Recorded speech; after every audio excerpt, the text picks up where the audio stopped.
before becoming coach. And I've had a chance to observe him, and Bill's had a chance to observe him down at practice here, and he does an outstanding job, and really tell by the injuries and everything. And there for the first few games of the season, had a different offensive line every week, and did an outstanding job with them. So our first speaker, Carl Mauck. I'll give you a little background. I played 13 years in the National Football League. I was fortunate to play 156 straight games in a row as a starter. I played a year in Baltimore for Shula. I played a year in Miami for Shula. I was on the Dolphins' first playoff team, 1970. I played 4 years out of here for Sid traded for me, Sid Gilman, and I played 2 years for Harlan Savari and a year for Tommy Prothro. I got traded in 1975. I played 7 years for the Houston Oilers and Bum Phillips. I was fortunate to play for some great coaches, one in the Hall of Fame. I'm sure Shula will go in as soon as he's eligible. I played with Johnny Unitas and Earl Morrow, Tom Matty, and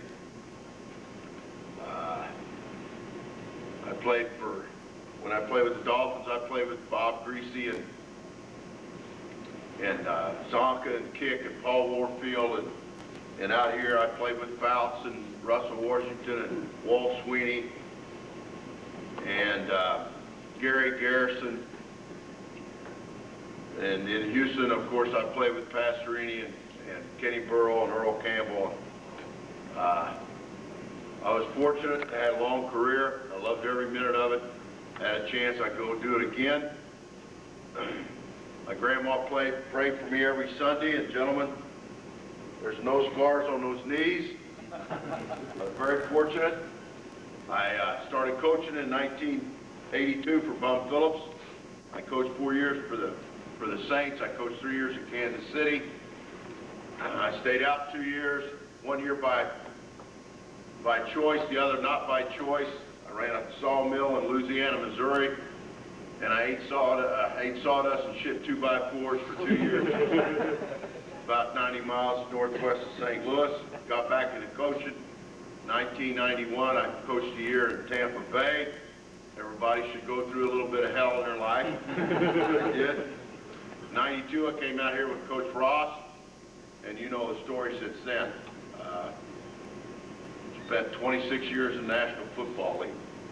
What we're going to talk about anytime, you want to stop me throughout the course of the evening and ask any questions that you want to, feel free to just join right in, because you're here to try to learn something, and I don't have all the answers. Even though we made it to the Super Bowl, there's more than one way to skin a cat in this game of football. I'm fortunate to coach, or to have played for 10 offensive line coaches in 13 years. Forrest Gregg, Monty Clark, Joe Bugle, Sam Bogosian, Joe Madro, John Sandusky. Some of those people, or one of them is in the Hall of Fame, and a couple of others will certainly be there. So I've been around offensive line play for a long time. What we're going to talk about tonight is inside run blocking, zone blocking. One of the first guys in the league that started to use zone blocking was Joe Bugle, and we used it with the Houston Oilers when we had Earl. And we're going to talk about half placement, we're going to talk about steps, we're going to talk about footwork, we're going to talk about splits, we're going to talk about formations to run this particular play out of. I've got a tape here that I did a couple years ago. It was taken, or I put it together in the spring. It's spring football drills with no pads on, something that you can do with your offensive linemen in the off season or in the spring when you're not in pads, or in the summer. You're allowed to do it.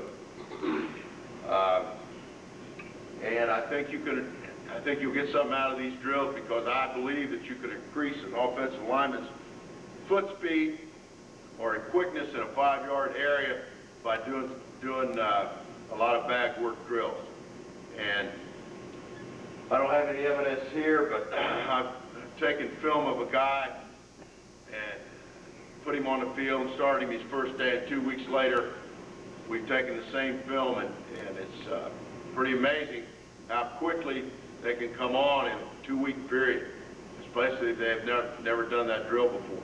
You can increase the quickness of your offensive linemen in a small area by asking them and making them then move their feet over and around certain objects. I believe very strongly about that. I was a 10-year veteran when I started playing for Joe Bugle, and he helped me immensely in this one little drill. So I'm going to show you that drill. At the end of the drill, there's some pass protection techniques and drills in that, so you'll have to bear with me, but there's a little bit of everything. At the end of the tape, there is some combination blocking, which we'll talk about, zone blocking that we work at in the spring with no pads on, and then I've got some cut-ups of the actual play itself in the league. And then we'll go out on the field, try to walk you through, just treat you, excuse me, treat you like a rookie, and try to walk you through what I teach these young men to do from the get-go, from the moment we get them from the draft. And I think you'll get a pretty good feel for it. I think you'll do a lot better on the field when you actually have to take the steps and put your hat in the right place first. Before I show that drill, I'll just cover a few things with you, and then I'll watch that tape, and then I'll get into the scheme blocking of it. I don't know if you can see this very well, but this is basically, it's an Okie defense, 3-4, however you want to call it. The one on the right is a basic 4-3 pro, which you probably don't see very much of it, and neither do we. Don't really see much of the 34 anymore. But the play that we call 40 gut is an open crossover. When the tailback gets the ball, he's basically 7 yards, or not 7 yards deep. He starts out at 7 yards deep, gets the ball about a 4.5 to 5 yards deep. 2 years ago, we reversed out. This year, we fronted out. I don't think it makes a hell of a lot of difference. I've done it both ways. Only thing with fronting it out, if the quarterback gets past the midline too much, he starts pushing the guy and doesn't give him a good side of the backside cutoff. So a lot of people prefer to reverse out. And basically, when this tailback gets the ball, his shoulders are square to the line of scrimmage so he can see the front. I'll take you through the reads versus every front that we see, and maybe it'll help you. Splits, wide splits, 2.5 to 3 feet. Half placement's paramount. I'll go through that in a minute. The footwork, the proper steps, depending on alignment of the defensive lineman. Our philosophy, and the philosophy I was taught by Bugle many years ago, was you double team the line of scrimmage first. You have a half a man, and you want to move that half of a man. But we always want to double team the down lineman first, thinking that if we get movement on these two people at the point of attack and we turn the backer free, at least he makes the play on his side of the line of scrimmage, not our side. If we let this guy or the nose split us, then the play is made in the backfield and it's a negative play. So our thinking is basically double team the line of scrimmage first, rub off to the backer when he crosses your face. So we want to in effect, double the defensive lineman first, okay? Formations, deuce is ace, 2 tights, 2 wides, 1 back. We've used this a lot, and it's a check with me away from the force. So you got a double zone look, you can take your pick. But if you've got a sky force, either strong or weak, then we run away from that force. This year we've even incorporated motion. So we're still running away from the force, but we will bring a man in motion to take care of force on the back side. So we got a good cutback. For instance, if we've got a sky force over here, we got a basic 3-4 defense, and we got sky coverage. We will run the play away from the force. So go alert check with me, gut. That's gut for us, 40 or 50 gut. And we use colors, blue for left, gray for right. say set, go. In this case, it would be gray. No numbers needed. Everybody knows we're going to run 40 gut. When we do that, we zone block. We'll zone the backside. We'll bring this guy in motion so he can come in here and take care of the force in case we bend it all the way back. Pretty simple to do, and it's pretty successful for us. So that's one of the formations we run it out of. We could also run it out of the eye. And the reason we like this is because the back split. And when they split, it holds the backers, and we don't get so quick of a flow. And this guy will go on the backside, number 3. And we can run it from out of far wing. I think some of these clips has far wing. Far wing to us is this. So we got a guy on the force, and we got somebody on the backside cut off. That's far wing. Part. My shoulder getting in the way. Sorry about that. That's far wing. We can run it out of trips with. And trips, we always get a cover 3 look out of trips. So we just bring this guy in motion, take off the backside, and run gut that way. We can run it out of trips tight. Trips tight is just a tight formation with a wide out here. So you got a man on force and you got somebody holding off on the backside.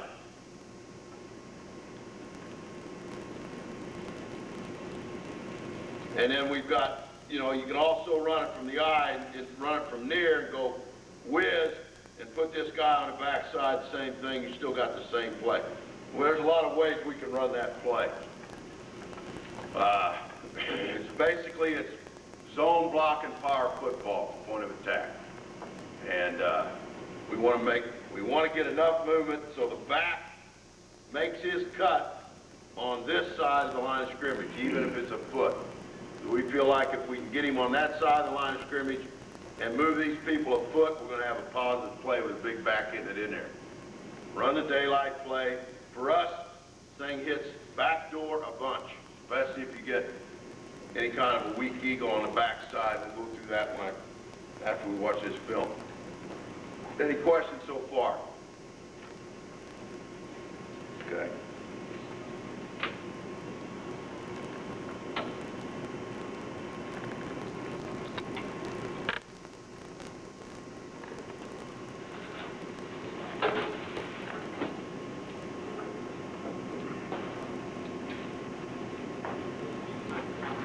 I have a question. So you never send guys out on the line after you're always going after the line? No, I'll go through that in a minute. We got to read there.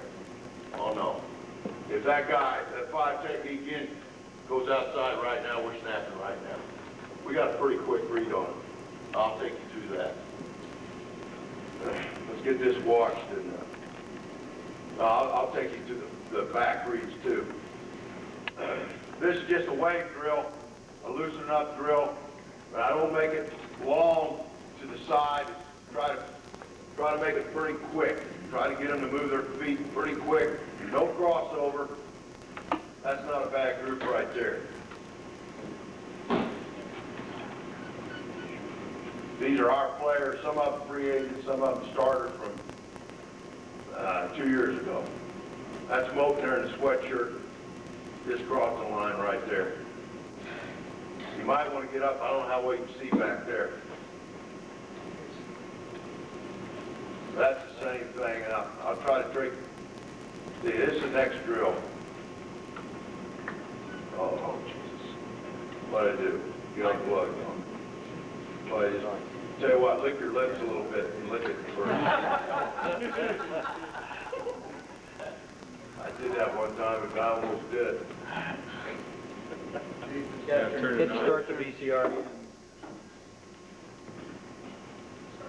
That's all right.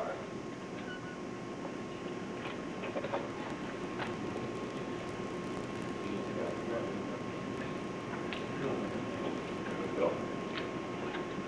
I didn't mess up. So long.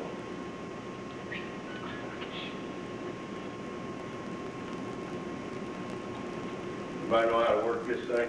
It's different from our machine. You know how to work this? I'll try.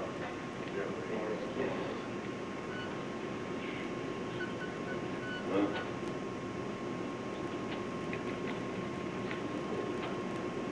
There we go.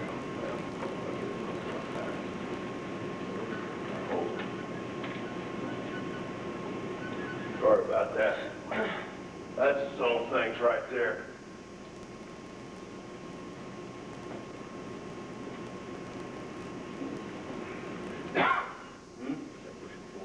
Yeah.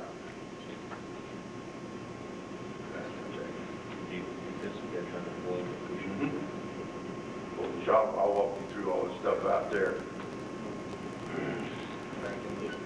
You got the bags and things.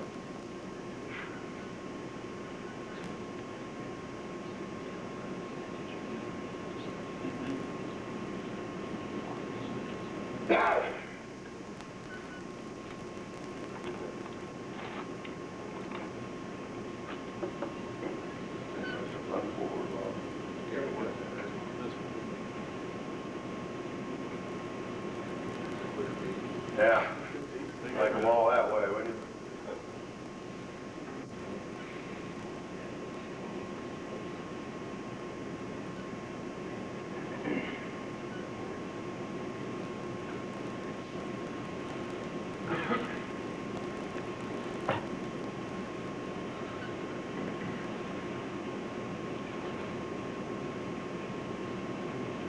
I'll let this go. That's Courtney Hall. This is Moten. Both of those guys got some great feet. There's Brock, 15-year veteran. But we step over the bags, we don't cross over, and I make them pound both feet in between each bag. Make them go all the way to the end, move their body all the way through, and then come back. Now you can take this a further step and make them do it down, back, or even down and back. But I like to take them through once, just working on the quickness. And I want them to do it as fast as they can do it. You want to work more over the middle of the bag, so not... Back and forth. Sir? You make them work in the middle of the bag rather than towards the end where... Right. Yeah, because they'll cheat. They'll damn sure cheat on you. And I use these flexible bags because, you know, if they hit that bag, their foot's just going to the ground, you know. If you use a non-pliable bag, the next thing you know, you got a roller on the ankle, and you got an ankle, or you got a knee. This way, if they hit the bag, the worst thing they're going to do is fall on their ass. But you can see these guys all got pretty good feet. Most of them are 300-pounders. And this is probably halfway through our spring training where they probably have done this about 3 weeks already. All right, this is a takeoff drill. Got his bag's about 100 pounds, and start with the right foot first, step with the right foot, ripping the hands in, tucking the tail, and put the boards down so they won't keep a good base and they won't step all over each other. They need it just like high school kids need it. They're not any different. They get sloppy with the techniques just like your guys do. Then I'll come back and I'll step with the left foot first. That's what they're doing here. Then I'll offset them, so I'll incorporate the zone step that they do on a 30 or 40 front. I'll try to speed this thing up. This is quick, short, 6 inches. That's right. Short jab step, short power step.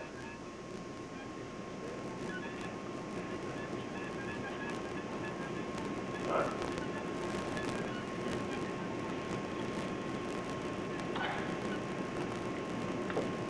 I think you're all set here.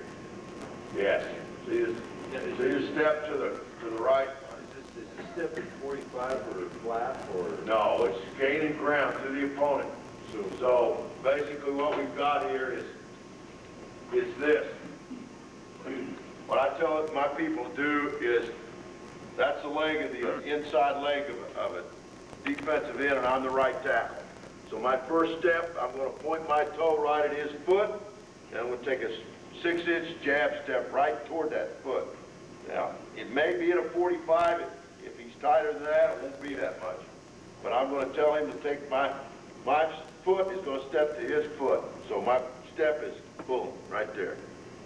All right, got my weight underneath my shoulder. I'm not taking a big old long step, so I can take this next step. If I overstride, then he goes there and I'm off balance already. So that's why I work that forward drill. Short, choppy steps all the way. Is that your zone step? Pardon? Is that your zone step in your zone play? That's his own step right there. That offset step is. The first was just regular drive block. The offset is the zone step. Yes, sir. That's why I incorporate that into that drill. You said inside leg, aiming points in Well, that foot.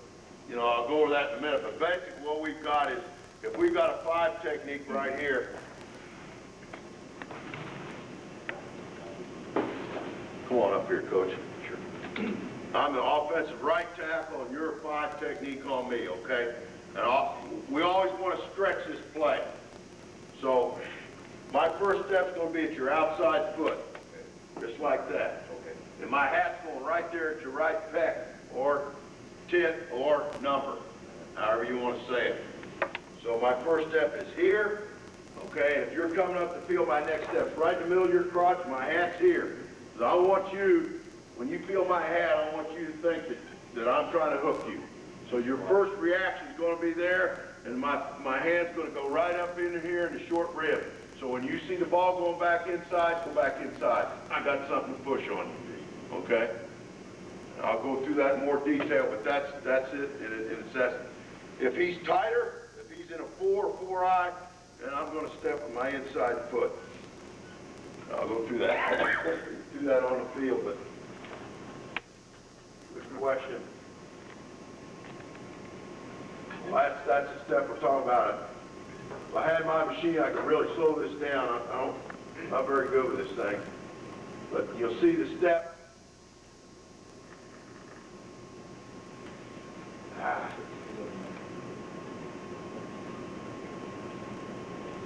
Watch the kid on the right. See his step?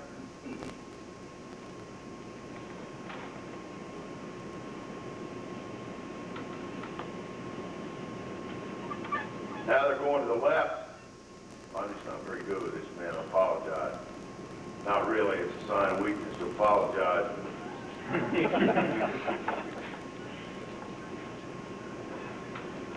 This is all zone steps, and they'll be stepping a half man to the left. And the reason I got the board there is so they won't cross over doing it. Keep their balance and keep a good base. And I will work this drill. We worked this in Miami the week of the Super Bowl. And you know it's a good drill when they bitch about it. If a bunch of pros bitch about it, you know you're doing the right thing. Now that guy's ass is too big right there. This is a shrug drill. He's gone. He couldn't keep his fat ass down. He got to looking like the coach too much. But this is just a shrug drill for pass pro. They'll lock on. The defender will see the shrugging to the left and the right. And at the end, I want him to pull both of them down so he has to throw his head back. There's a good one right there. He has to throw his head back and sink his ass. But if his head goes down, he's beat. Yeah. There, and then straight down. Some of them do it pretty good, some of them don't, but I think it's a great drill for any offensive lineman. For trying to teach a young lineman pass pro, I think it's outstanding.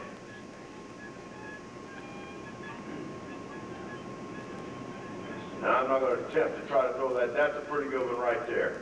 That's Sandusky. We lost him in the free agency thing a year ago, but he had a great face. He was a wrestler in high school and college. Now, this is, I wish I could really slow this down. I know I can be able to. This is, just watch it, man. I'm sorry. I'm not very good. If you can run this better than me, then you're welcome to do it. But this is right tackle, right guard, working on his own principle with the guy in a slide 5 technique, and he comes inside. The guard's first step is pretty good, and he's reading that inside leg of the defensive end. That leg comes to him, he going to collision. The leg goes away, he's going to snap. Right there, we're trying to get the double team going first. That's what I'm talking about right there. I hope you can see this. You know, What was that key again about your tackle? The defensive end's inside leg comes inside. I tell that right guard right there. Oh shit! You can't put this on still, can you? Huh? Yeah, there's a pause button. You back it up. Tell you what, I'd break this damn thing. All right, now, right here. I tell this guard to read that foot, the inside leg of the defensive lineman, okay? He steps his right foot to that guy's inside leg. At that foot I just told you, right there. Foot to foot, 6-inch jab.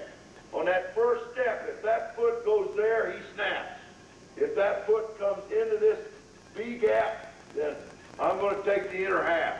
I tell his tackle to take the outer half. If the man's head up, I have his tackle step at the inside leg, right through the middle of his crotch. Still want the hat to go there. If he steps there, like I think he will, with him being a poor technique, he'll slam him with his inside left shoulder and hand. The outside shoulder will probably hit the guy. But I don't want to tell him when he takes that step and he goes here, I don't want him to take that right hand and do this, because then my shoulders are not square and I can't come off the back or scrape it. So right there, if he comes inside, he's got the inner half, he's got the outer half. He don't come off until he crosses my face. Okay, that's the zone theory right there. So if he comes there, we got a double team on that guy. If he goes there, we're snapping. Any kind of gray area, I tell the guard to collision and push. Okay, that's his read. In our league, he's either coming there or he's going there. There's not much gray area. We don't get much two-gap in the NFL anymore. And you probably don't either. Because it takes a hell of a football player to play two-gap anymore. Does that answer your question? What's your tackle's first step here? Is it his outside foot? Right there. His inside? Right through the middle of his crotch. Okay. He takes that paw right there and puts it right there. Okay? If he steps with his outside leg first, okay? If he steps with his outside leg first with that guy head up, and if I step here and he goes there, I'm not going to get much of him. That's the reason. We got separation between me and my guard. But if I step here and that guard steps here, then we're ass to ass. Okay? That technique will be the same as the center of the off guard on a 30. Yes, sir. What about using a 5 technique on the outside shade? Where is that tackle going to step with the inside foot? No. If he's in a 5 technique, he's going to step the outside foot to that guy's outside foot. He's going to stretch him. This is the alignment we get most of the time in our league, is a 5 technique. And that guard would still take a jab step? He will still take a step because that guy can lie to you. We got people that can go from there to there. You probably don't see too many of them. We don't see many of them. But we got people who can do that. So he's always got to step there. Even this guy's out here. He steps there to that foot. He goes there, he snaps. But if that foot comes to him, he's got a collision. You still look at the foot then? He's read is that inside leg. And then you can watch them on film, and if that head don't go down, you know they're lying to you. They're getting a bad habit, starting to look here and trying to feel that in. And you'll get screwed every way in the world if you do that. So easy to read that foot. But what happens is they get into that zone of, well, the guy don't come in, the guy don't come in. Next thing you know, I'm stepping, but I'm not looking. I'm looking at that guy, and that guy comes down and fixes. So I want that head to go right there on the first step. Okay? That's. How does it affect you if that linebacker steps right up between the blitz, right? They both hit that gap. They're playing some shitty football if they're both hitting that gap. But if this guy would mug up, we make a man call to let this guy know that, hey, the zone's off, put my hat down in the middle and we'll live with it. Yeah, he can hit that gap and he can hit that gap, but don't happen in our league. what happens is he comes down, the outside backer will come down, and he'll scrape some. But very rarely will we get him coming here and him coming here. Because we got the ability to go outside so often that when you do that, you're giving that thing up strong side. Yeah. Control it? Yeah. Yeah. Have I got it figured out? Yeah. Shit, I couldn't get that thing figured out between here and...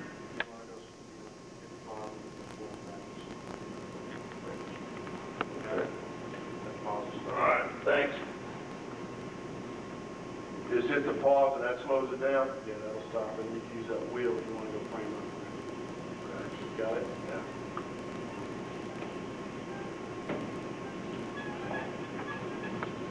Now, you should have been stepping right in the middle of this guy.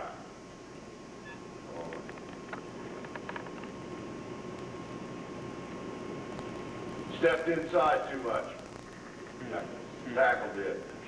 See his foot come inside? The right guard's not too bad.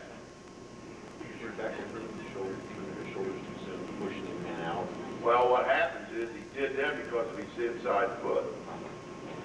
If he'll step with the proper foot, it'll be more square. You're not going to stay square all the time. That guy's coming up the field on you.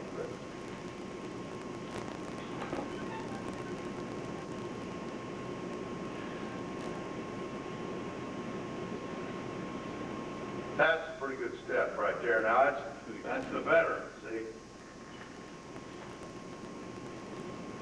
Come on, baby. See, he's stepping pretty much straight at him. Come on. See, and he put his right hand in there a little bit too much, but he's smart enough to know that guy's going inside, that I got to free my arm up. I think you see that, right?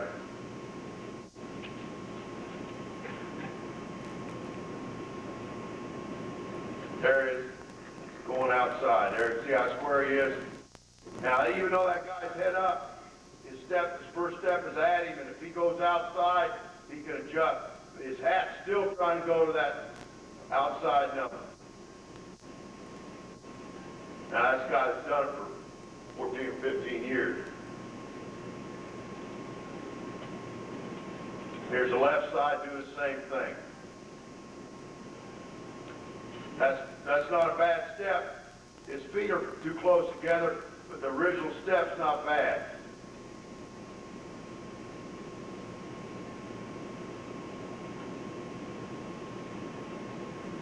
See, the right guard's feet are apart, the left tackle's feet, one on top of the other.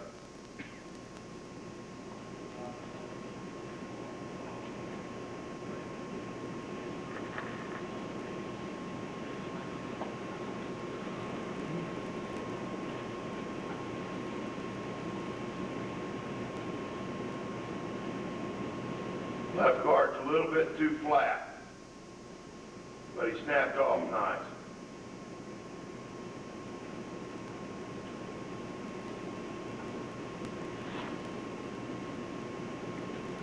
Now this defender should be going outside.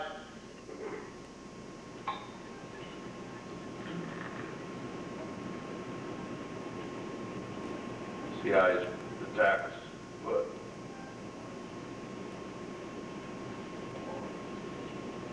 On.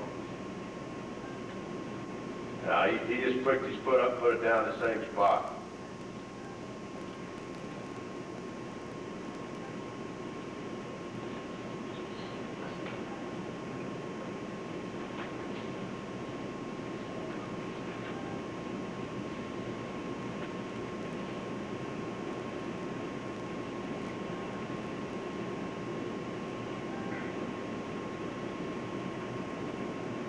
With the tackle staggered like that, is it harder for him to, with that up leg, make that step?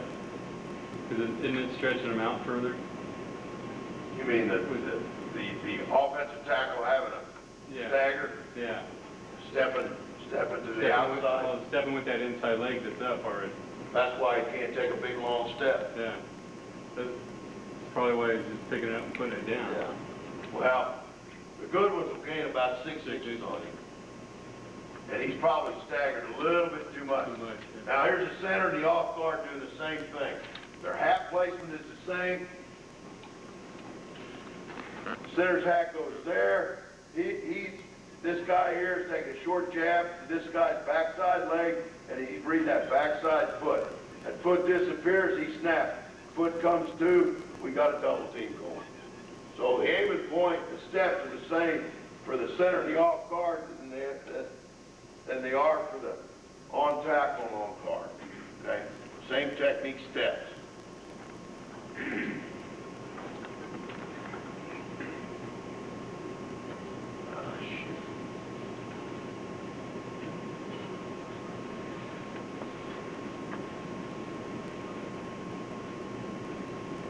And I'm not very good at this thing. If I had to work with this thing, I'd be kicking that thing in.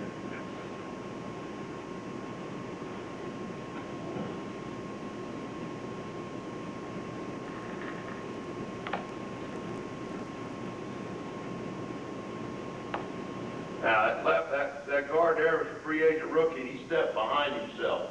He stepped back. And that's what you don't want to do, because then you get piggyback. You get behind that center. They should be almost shoulder to shoulder. They got that way, but they should start out that way.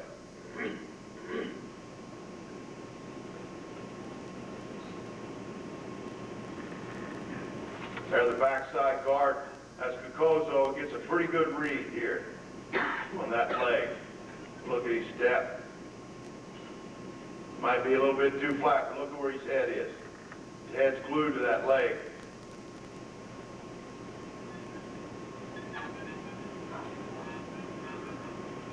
Centered pretty square.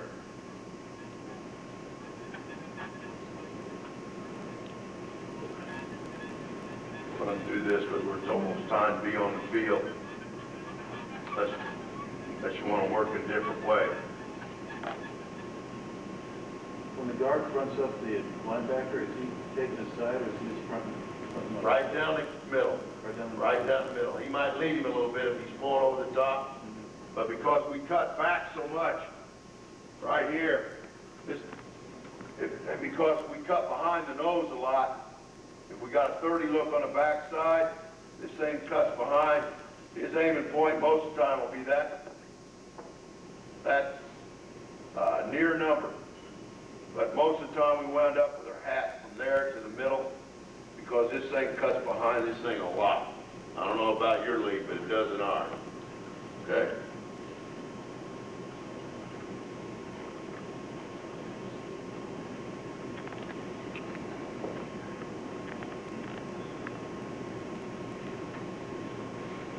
Okay.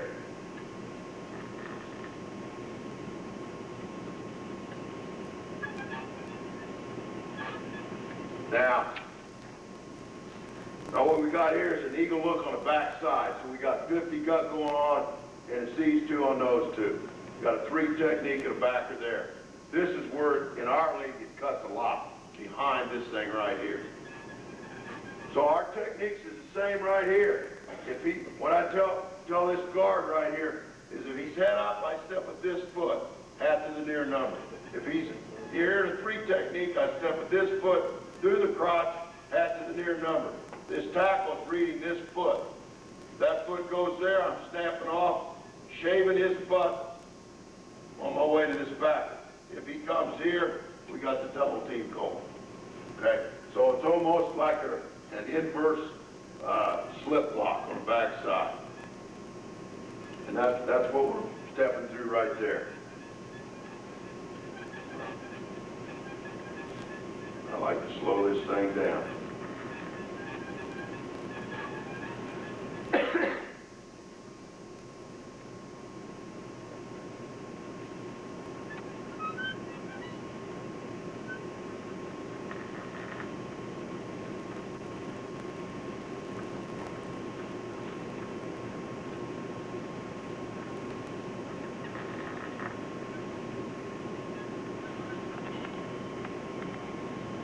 Started with a pretty good double lead. He wants to throw his shoulder in there and spear through this area right there. And he don't want to be in a hurry to come off. But we want to get this double team started. We don't want him to split us right there. Come on.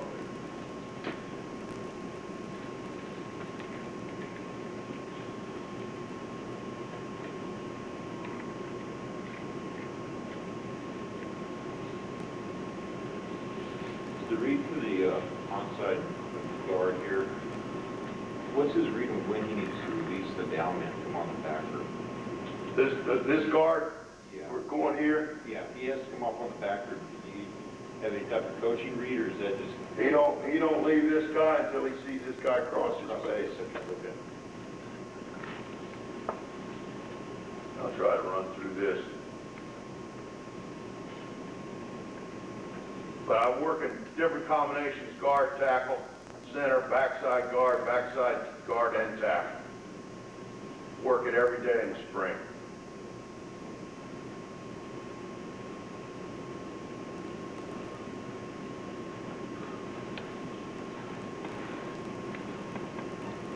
These are just takeoff drills. Pardon? These are just takeoff drills and pass pro. They're just coming off the ball, and we're just taking a set.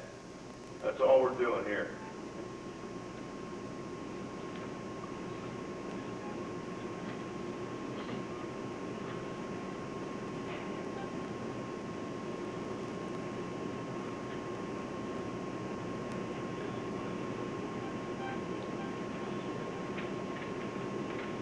Just to work on sets, and they're working on coming off. Trying not to collision.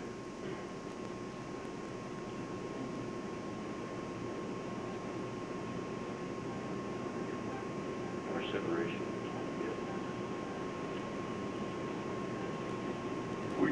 I teach a two-step drop, okay? Unless it's a three-step drop with the quarterback. So we're throwing the ball 5-step or 7-step. I teach a two-step drop. But in essence, it's about a foot off the ball, just so they can't grab our shoulder on the first step. This is just a hands drill, and we're working on our hands right here. And we set, we're popping, and just working the hands.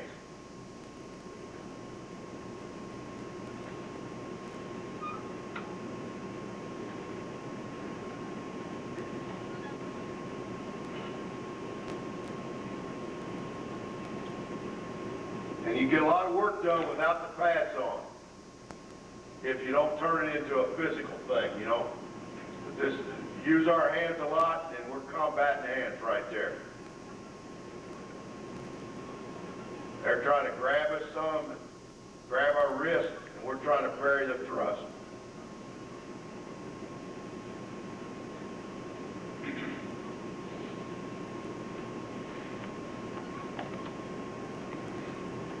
Same drill all the way through. We get a lot out of this drill in the spring. Because what a lot of young kids don't know is how to use their hands, and we always try to tell them to shoot their hands inside to the breastplate.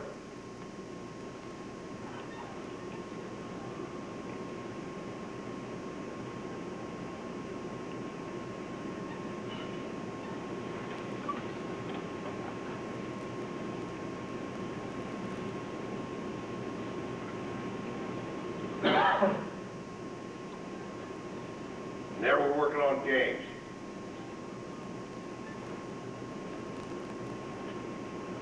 All right, here's 40 and 50 cut. You might have to get up to see this.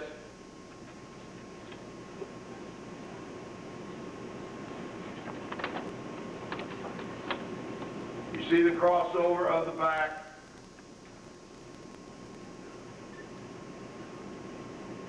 I ain't just gonna let this run, man. All right.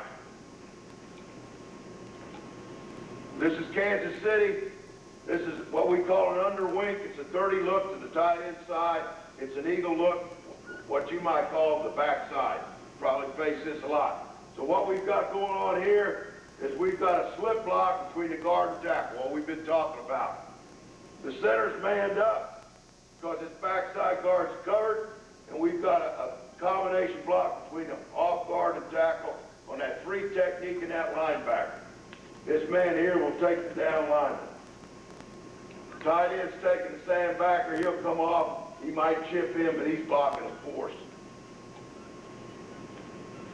Reading the inside foot here. He's reading the inside. The back is reading the defensive end. Okay? If the defensive end goes there, he's looking here. If the nose appears, he's cutting it all the way back. As he's looking here, if he'll crash, he'll bounce it. If he doesn't crash, he's looking here. If he's got this area here, he'll take it. If the nose shows, if the nose's hat shows in this gap, then he's usually looking to cut it here or behind the B block. Now I hope I can run this thing.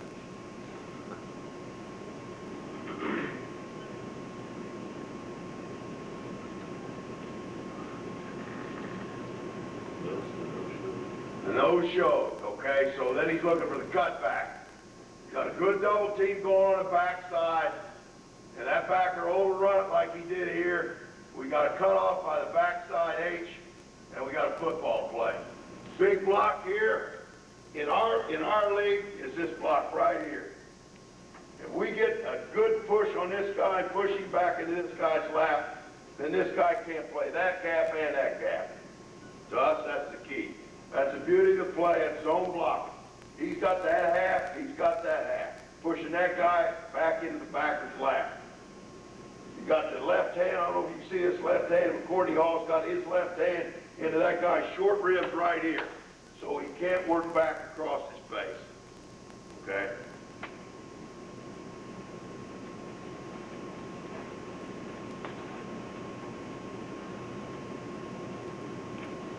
Then after that, you got a big back, and it's, it's one-on-one with the safety. That's Butts, he ain't gonna make nobody miss. He's gonna run right over your ass. Natron probably would have made that guy miss. I've only got 4 or 5 of these on. It's Kansas City again. Now, you got a different front. We've got an over. That's a sink look. Over eagle, you might call it. You got a cock nose.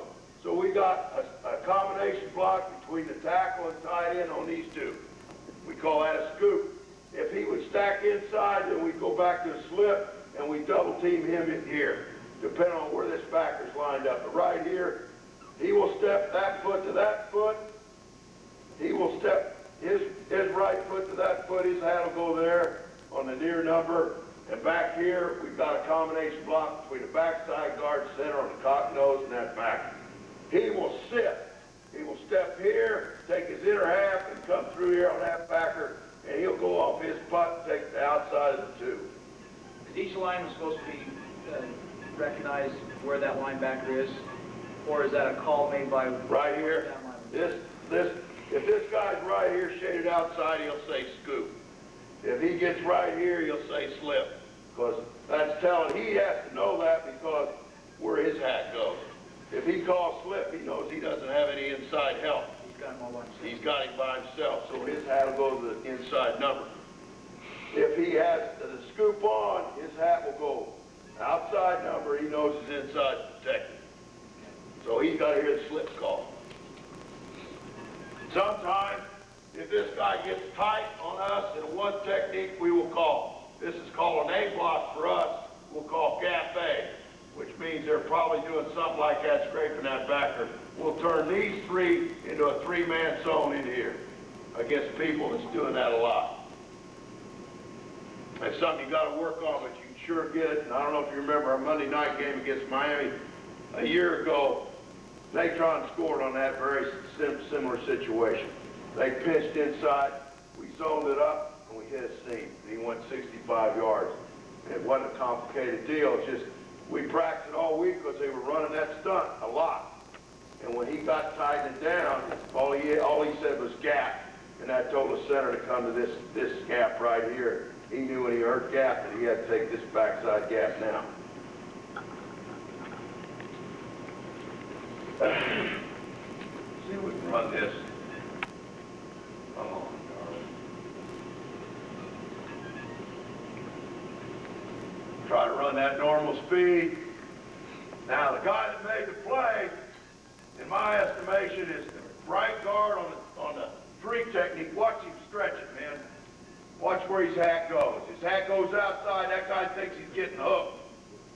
He fights him hard to the outside. And then we got a good A block on the backside. We got a natural seam. Okay? And that Sam backer's got to play outside technique. This is his gap right here. That's his gap, and he should have played it better. He got played out here, and there's natural seam right there. Yeah, well, I mean, you know, there's a reason you pay that guy that kind of money, but that guy's a great player. But preferably, I'd like for him, he didn't do it here, but I would like for him to step this foot into this guy, to give him help. He's got time to wait for this guy to get here before he comes off that block.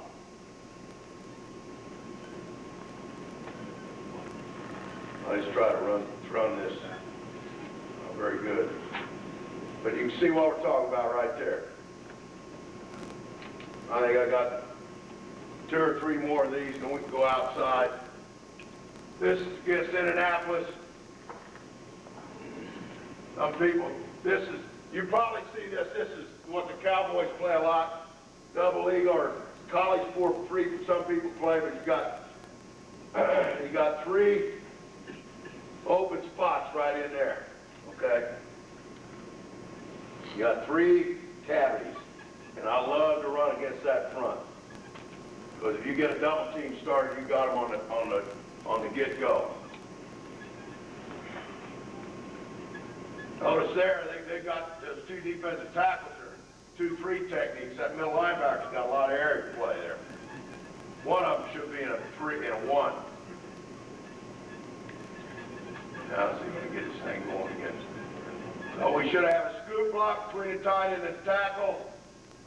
The center and the home guard should combo block the defensive tackle and Mike, and we should have a B block on the backside. We should have a football play that many cavities, and we just get a tie. He stretched a 3 technique again.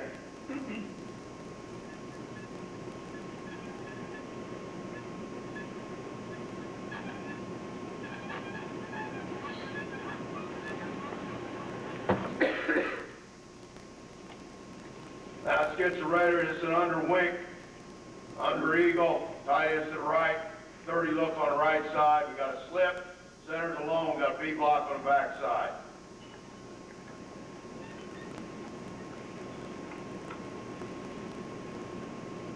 See the stretch the right tackle gets? That guy thinks he's getting the hook. Really stretches the play. Now, somebody asked me a while ago that backer, he's playing in the A gap there, but he shouldn't be. And actually, the right guard helps his center on the nose. We got a big cavity right there. See, that guy's wrong there. That Mike backer should be in that B gap, but he's not. Got a pretty good B block on the backside. It's good reaction by the guard. And that's how he taking himself out of the play, which he did a lot.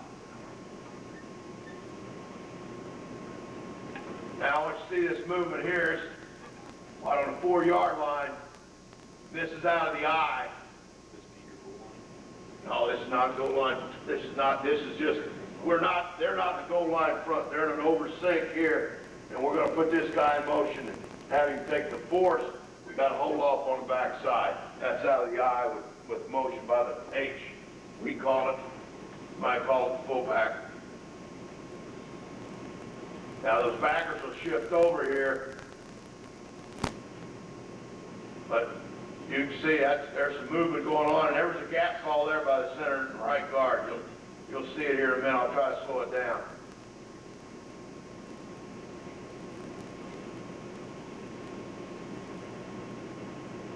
See the double team right there? Wing. The tackle had a slip on, and the backer went outside so far, he's just going so hard he wound up on that Mike backer. But the center on the A block helped the on guard here. And they doubled the hell out of that guy. That's Minnesota, that's Thomas and Randall in there in the middle.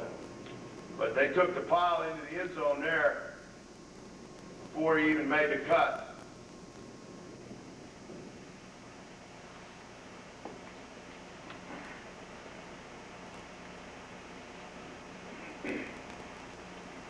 I think it's his last one.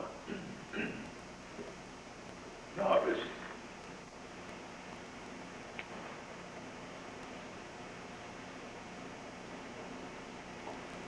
Oh, that's the outside play. That's the outside play. I hit a bar. There. No. Let me, before we go outside, we got a 20-minute period in between, don't we? And I'm not in no hurry.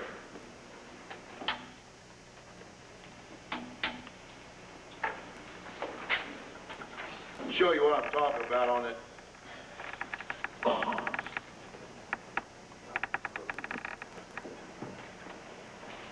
This is what I call the over, or the under front right here.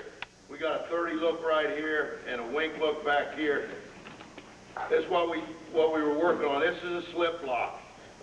Combo block right here. The center, because the backside guard is covered, so his step is near foot to near foot, hat to the onside number. We got a B block here, and we got a fullback on the backside taking care of number 3. Okay? And in most instances, if this end comes inside, we got a double team going there. And if he comes here in this gap, we got a double team going there. Somewhere along the line, we should have 2 double teams. You got a sink look up here. We should have a double team started here. He's in a 3 technique. We're working an A block here. If this 3 technique gets tight, we will say gap A right there. And then we will work a 3-man zone right there. On the backside, he will sift, hat to the inside number. In goes here, he'll slam, come through to the backer going over the top. Right here, we got a chance for 3 double teams. Slide it over. Okay? Got a tight scoop there. Slide it over. I'm off the screen. We got a chance for a tight scoop here. We got a chance for a gap block between the center and the on guard on the mic. And the 3 technique, and on the backside, we got a B block.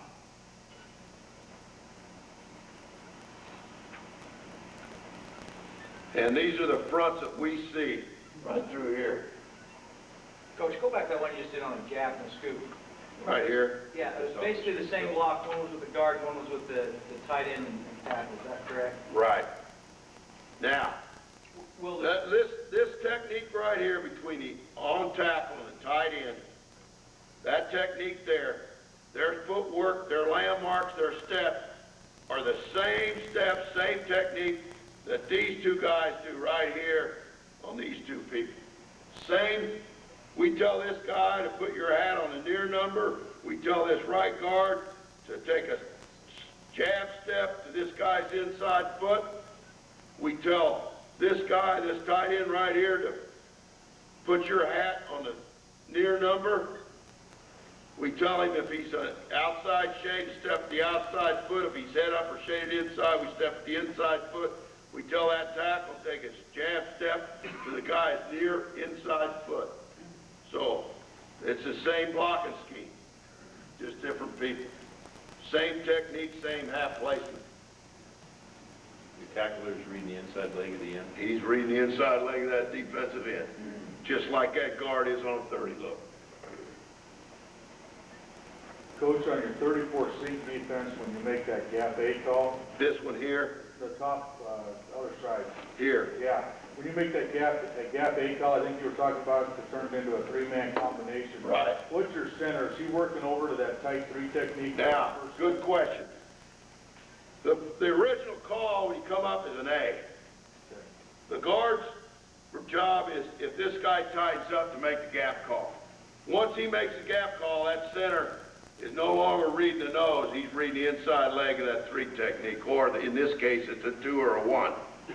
So when he hears gap, his landmark changes, his on foot step changes, but he's reading the near foot of that defensive end when the gap call is made. If the call is not made, he's stepping near foot to the near foot of the nose, to the near number of the nose. But once the gap call is made, he steps near foot to the near foot of the defensive end. If he disappears outside, he snaps. That's the toughest thing we have to do once you make that call. But usually when he makes that call, that end's coming in, we got a good double team going. And this nose should be working backside hard when that happens. What's the call there? Gap. Now, when you gap A, that's just, the guard's just asking help for the center. He's telling, no, he's telling. Center, he's got gap that A he's- responsibility. That's before he right. goes He's back. telling that center, you come over. What if he just appears outside and that nose Works. crosses his face? Good question. Come up here. Big enough to fit There you are, right there. You be a 3 technique, or on the one, in this case, the 1. No, you can be hit up. All right. Now I'm going to step here, disappear. Now come here. Now I got to feel that, okay? When I take that step and he doesn't, then I need to try to snap. And he's still coming, but I got to zero up on you then. I got to shift my shoulders around and try to come up through this gap. That's the hardest thing we have to do once we make that call. But usually they both come this way and the mic's scraping over the top. That is not easy. It takes a lot of work. But once you slice one of those things and you open it up and you get a 20 or 30 yard gain, it's well worth the effort. Because that's the only thing you can do if those people are running a lot of games on you there. Either that or start going block down, kick out, lean through. Okay? Now, basically what we are, we're a zone blocking football team, but we run the hell out of the counter gap. And we don't trap people, we wham people. Our separation game is a wham game, which is efficient, violent football game. I mean, it's more violent than any trap game you ever see. When you get a 290-pound tight end come down on a nose tackle's knees, his sphincter muscle tightens up. But you couldn't drive it up his ass, 2 penny nail up his ass with a 50-pound sledge. It's tough football. I mean, we run most games, we only have about 6 or 7 running plays in. And that's too many. Coach, if on the 3-4 wing, if I'm the right tackle, right offensive tackle, and I'm playing 5 at the end of the 5 technique. Yes. Now I have a split block. Now basically what I'm doing is I'm baiting him, I put my head across thinking that I'm going to reach him. He's Right. thinking I'm going to reach him, right? That's correct. Then jam him with my inside arm. Right. Stick him in the ribs, right? Right. Am I ever going to reach him? So eventually he's going to adjust and say, shit, every time I do this, he's been baiting me. Well, we're going to come back and run the outside play. That starts at 8:30. Oh, that's being a smart ass. That's the next thing you do. Right. And you know, when they start playing the off tackle, then you go outside on them. I'm just wondering if that offensive tackle is ever actually going to reach him. Well, you just saw it right there. Oh, you mean hooking? Yeah. No, he's going to fight out. You just saw 5 plays. Right. Did you ever see him come back? Saw what Howie Long did when he put his hat out here, did you? Womp. If that's their gap, that's what they got to do. I'm just thinking if I'm the defensive end and the offensive tackle's head's going across, every time he's sticking me from the inside, eventually I'm going to say, shit, every time his head goes across, I get stuck from the inside to fight back across it. And you mean fight back inside? Right. Then we're going to run outside play on you. And we're going to go out there on you. That's my answer to what you're saying. But also, instead of running the outside play, you also have running back who can choose to run outside that and should be able to. Oh, yeah, if he's playing in, if they both play the same gap, we're going to bounce it on you.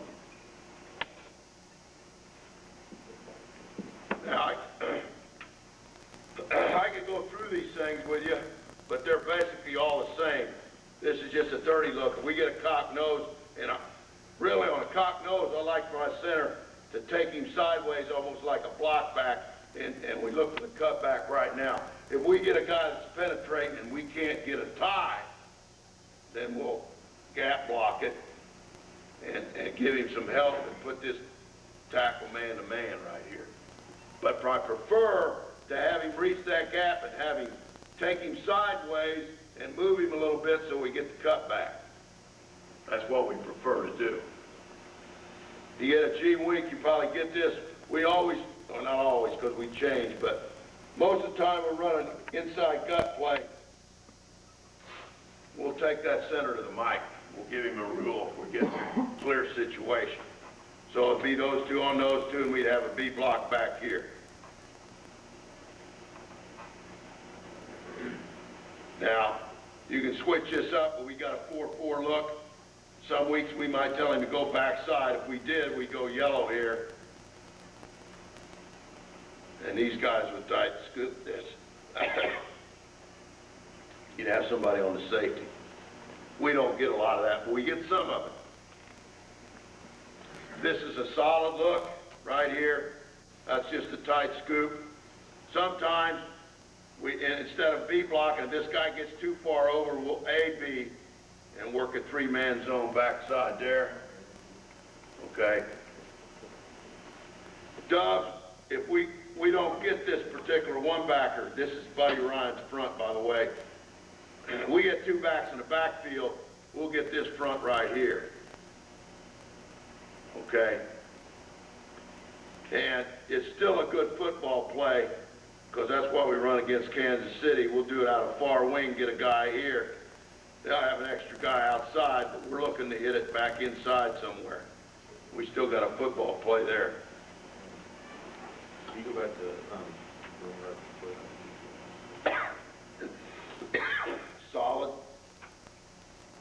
solid dubs.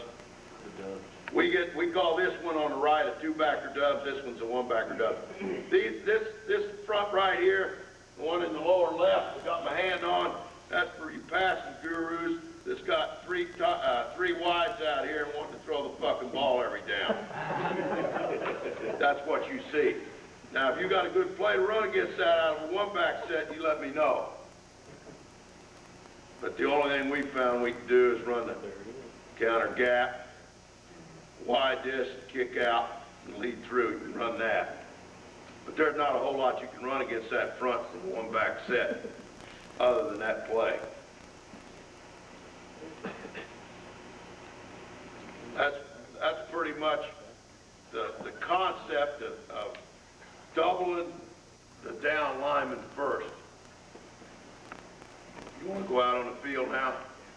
Probably get more out of that than this anyway, but that kind of, sorry about that film. It's a good film. I just don't work that thing very well. Somebody gonna lead me to the field?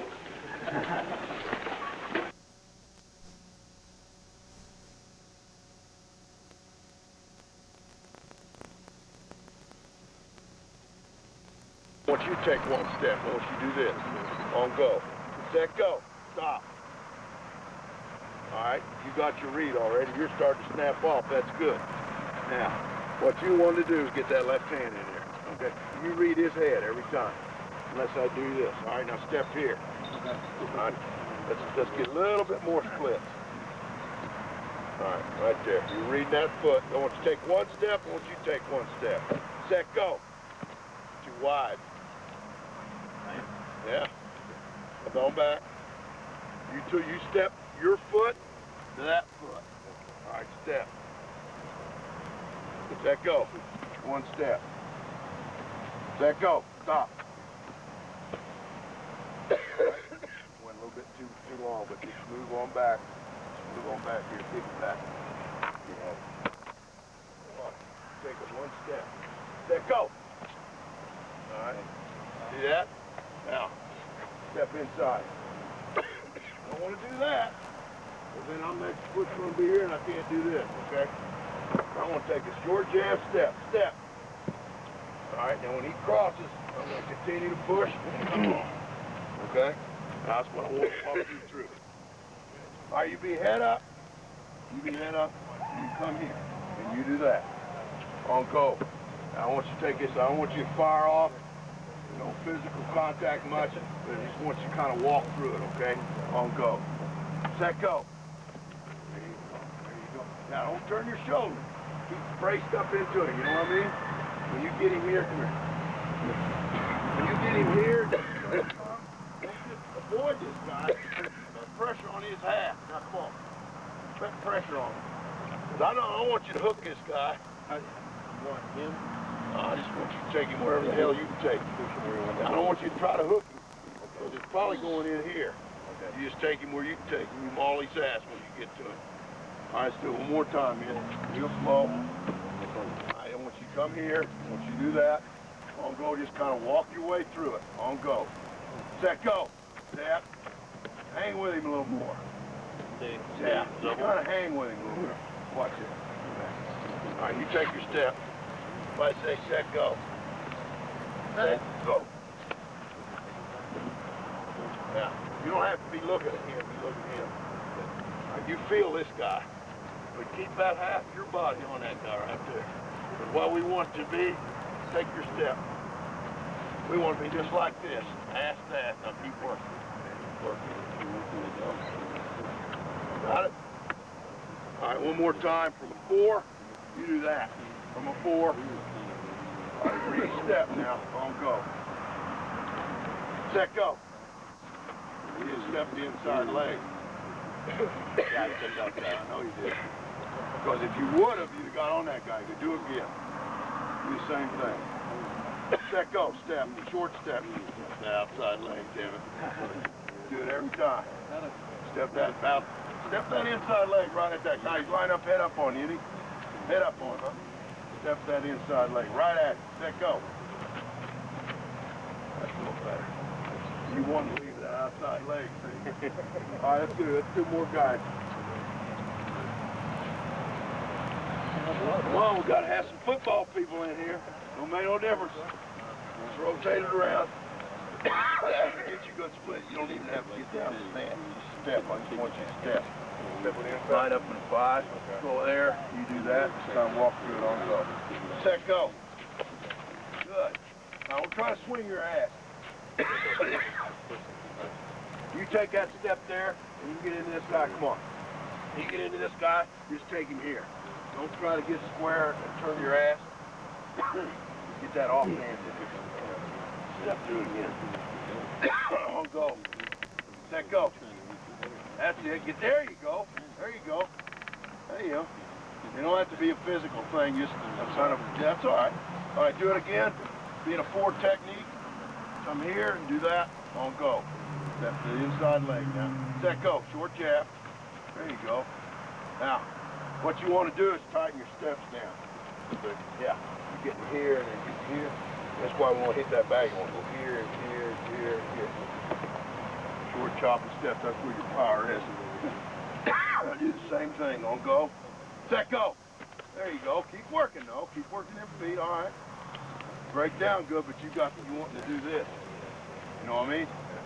Short choppy steps. From a 4. On go. Set go. There you go. Good. Good. Good. Good. 2 more.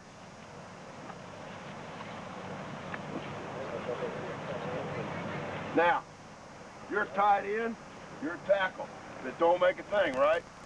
You got the same steps. You got the same steps. You're a tackle. Doesn't make a difference. You're reading that foot. And if he's outside shake, you're stepping your right foot to his outside leg. Yeah, foot to foot, but shorten that stride down a little bit. All right, do that, and do this on go. Set go. Short. Get that left hand in there. There you go. There you go. Now, you want to read his hat. Fight him hard. When that hat starts to go outside, fight him hard. Do it again. On go. Set go. Fight him hard. Good. Good. Good. One more time. Now, nose up. On go. Set go. There you go. All right. Now, pretty good step. You're just too high coming off the ball, and you were like over the top. That short jab step. Come on. Step inside. Boom. Right there. You want to hit him right there in the chest. A little bit lower. But your first step was good. You just got higher. All right. Let's go. One more time. On go. Set go. All right, now you did step. You step back the right foot there. I don't know if you felt yourself doing that or not. No, you did. Yeah. You want to step that foot right there, right through his crotch. There you go. Not any farther than that. That's perfect. Do it. Do it again. On go. Set go. Step. Not bad. Not bad. Step it a little outside. Step straight in, straight aim that left leg. Set go. There you go. Perfect. And your butt was underneath you. You had plenty of power. Go ahead and through it. Right here, on go. Set go. Now you step across yourself. Go. 2 more. All right, now we got a center. You're a center. You look like a center. All right, now we got a nose tackle. You're the off guard. It don't make any difference.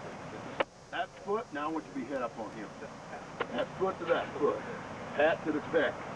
You're reading that leg. That leg comes to, you collision. That leg goes here, you snap. Okay. Okay? Why is the center step with the outside plate? Is the play going this direction? Everything's great. Everything's 40 guts. All right, I want you to do this, not big time, but this. You do that. Don't be around up here. On go. Set go. All right, good. Now you want to keep taking him, but that's good. You want to step there, he goes, get that inside hand in there. Okay, now go. Do that. On go. Set go. Oh, good. A little jab, you felt him going back door, that's where you hung in there. Right. That's what you want to do. You want to hunt, you stepped here and he went there and you hugged him. That's what you want to do. A lot of people, a lot of players will go here and they'll kind of Olay this guy. You don't want to Olay that guy, you want to step here and then boom, right into him. You know, just like you're sinking it in. That's a good job. Got any tellability left there? Too old without doing anything. No, do this. Go. Set go. Now you deserved him. You know what I mean? Yeah. Now when you stepped here and you felt him here, and you want to hug. Right. And you want to hug, because you want to get that double team going. Otherwise, if you do this, he's going to split us. You got a negative play, right? Let's go. Do it one more time. Set go. Snap. As soon as that foot goes, snap. Now he's going to be moving, but you want to snap. Right. All right, give me two more.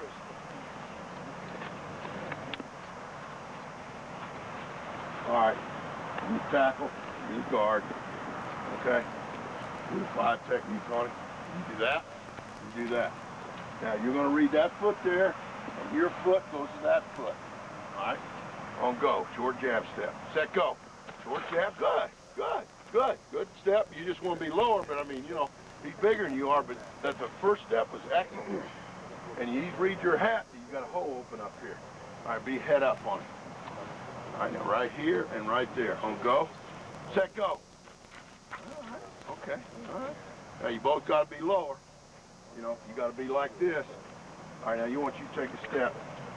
You take one step, you take one step, you take one step. On go. Wait a minute. Go. Step. Now, underneath him, now it's flow through and drive. Good. You try to work this way. You want to keep your asses together. You know what I'm saying? All right, do it one more time. And do this and do that. Keep your asses together. Stay up on it. Let them drive. Set, go. Yeah, all right? You keep them feet going. That first step got a lot like this, right? Your first step wants to be boom, boom, boom. Okay? On go. Set, go. Get the hand in there. Good. Good. You got the off hand in there. When you first start teaching this, do you not even have a linebacker so they work on just the double team? I get the read first. Then I'll put the backer in and I'll go with the bag. Okay. But when you're use the bag, not so much the backers. You want to get that feel, that double team going. Okay. You know. Because I know when I was down in there, the first thing I was thinking, oh, I got to go get that. Yeah, you want to hit that backer, and you want this guy to split you. You don't ever want to split him. The hell with that damn linebacker. That linebacker make it for 2 or 3 yards, or 2 yards, fine. But if that guy splits us, we got a loss. And if you get the linebacker, you got a chance for a big play. And it doesn't make any difference whether this guy's a tight end or a tackle, or he's a tackle and a guard, or he's a center and a guard, or he's a guard and a tackle on the back side. It's the same deal. Okay? Same read and everything. Now, we're changing this on the back side a little bit. You're the guard. You're the tackle. Okay, and the play's going here. So you're on the left side. Now, what you want to do, he's a 3 technique with a linebacker there. Now, if he's in a 3 technique, he's probably going to hit this gap. I want you to step right here, right through the middle of his crotch. I want you to read that foot. And if he comes there, we want to double. If he goes there, you got to snap. You got to get your head across because he's going to flow. Okay, right. No, you're not trying to cut him off. I want you to take him wherever you can take him. You'd like to get your hat across, don't let him penetrate there, but you're going to take him wherever you can take him. That's the beauty of zone block. Coach? Okay, yes. Well, the linebacker here, you told him to get the hat on that side. You really don't want to hook the linebacker. Well, you don't want to hook him unless he's flowing. If he's flowing hard, you probably wind up flowing. You probably just wind up doing that. Okay. That's fine. We'll get to the next one. Cut back. But you'll shoot the head to make him flow. Okay? All right, let's walk through that. You got a B block, we got 40 gun call. It's you two on these two guys. And I want you to come right here. Okay? I want you to do that. Go. Set, go. Slow, slow, you're going too hard. So give me a littler fella in here. you steroided up on me. I just kind of walk through. You come right here and you do that. On go. Set, go. Short chopping step. Keep working, keep working. Good, good. Get that feeling? This is the guy we want to double team. The hell with him. If we double team him, we push him into the lap.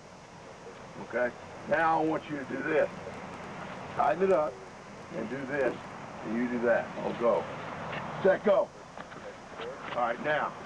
He tightened it up. Which foot you going to step with now? That's right. That's right. I want to see if you'd say that, but you're exactly right. Just like before, linebacker's cutting chest.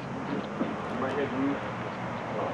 Right here. I just stay in front of the whole You just stay right there. You'll try to get your head inside, but you want to get the push there. You'll try to get the head across, but you'll never get it all the way across. I'd be head up, do that, you do that, on go. Set, go. Get your head inside. Oh. Now you want to lead him a little bit, right? Because you're on the backside, you want to lead him a little bit. There you go, and get your hat on his inside number. Set, go. There you go. Oh, there you go. Get that feeling? As soon as that leg disappears, you're gone. And if that leg is there, we want to double. Okay? Everybody understand what we're doing? That's the backside. Now, give me another man in here. Be a third offensive guy. Come on.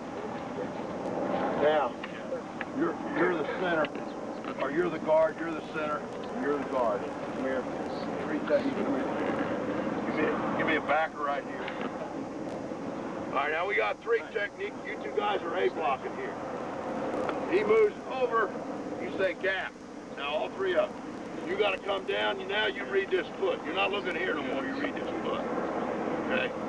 Now what you want to do, step that inside leg and fire right through this area. Okay? All right, now, we'll just take 2 or 3 steps. I want you to do this. I want you to do that. I want you to do that. We're running 40 gut to the right. On go. On go. Gap. Make him gap call. Gas, gas. Let go. There you go. Excellent. And you don't have to come off until you feel him cross your face. Because if we get this guy double team right here, he's got to come back door. Now you want to try the hat across now. You want to try to get the hat across. But you guys, that was a good double team step. And you didn't have to come off. You had no reason to come off until you did. And you see him cross. So if we get this thing going, we got this play. That's the gap. Does everybody understand what I'm saying? What's your vertical depth off the ball from guards? Well, we got 3 levels. But on most running plays, except the counter gap, which we're pulling, we got level 1. Okay? And level 1 will be, it'll be the front of my toes to the back heel to the center. We should put my down hand about his front toes. Okay, that's on all inside, outside running plays. That's every play we got except counter gap. Counter gap, the front side will be level 2, which is the middle. My hand wants to be in the middle of the foot. And a backside guard and tackle with pullers, they will be deeper than that.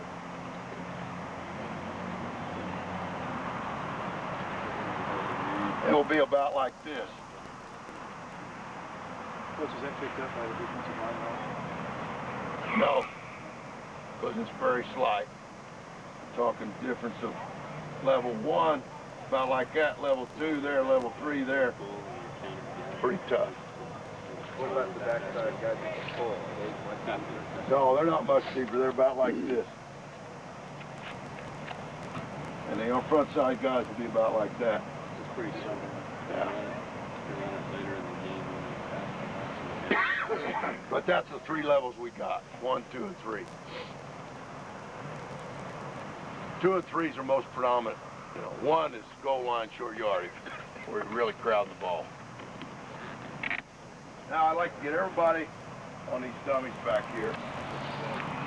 If you all got any questions, here, I want you to drive it down the board. Try to keep it down and just drive it through the board. Short, choppy step.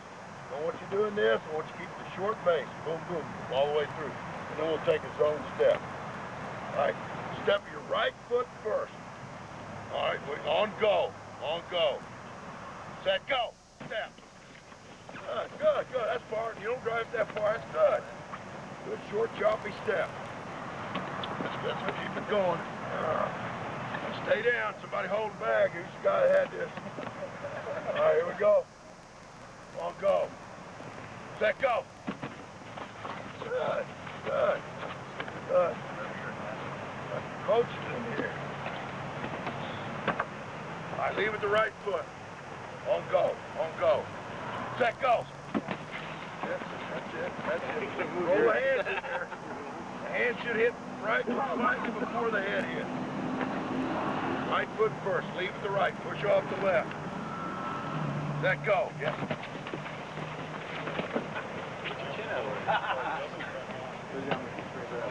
Oh, yeah, lock it out.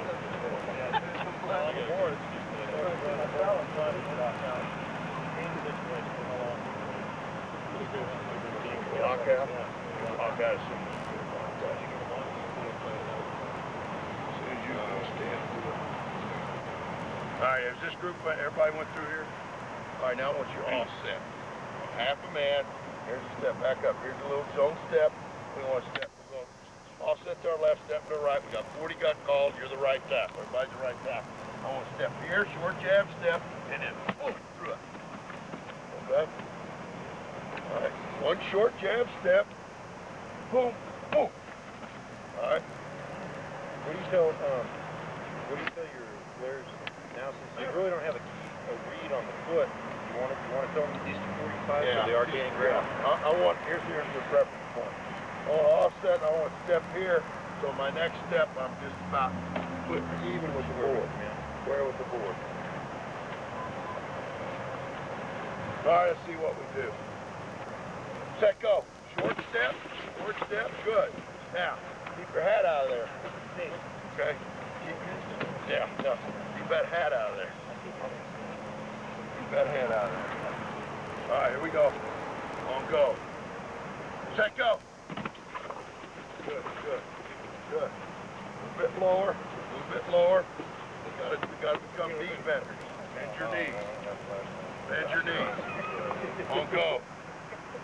Set, go. Good, good, good, good.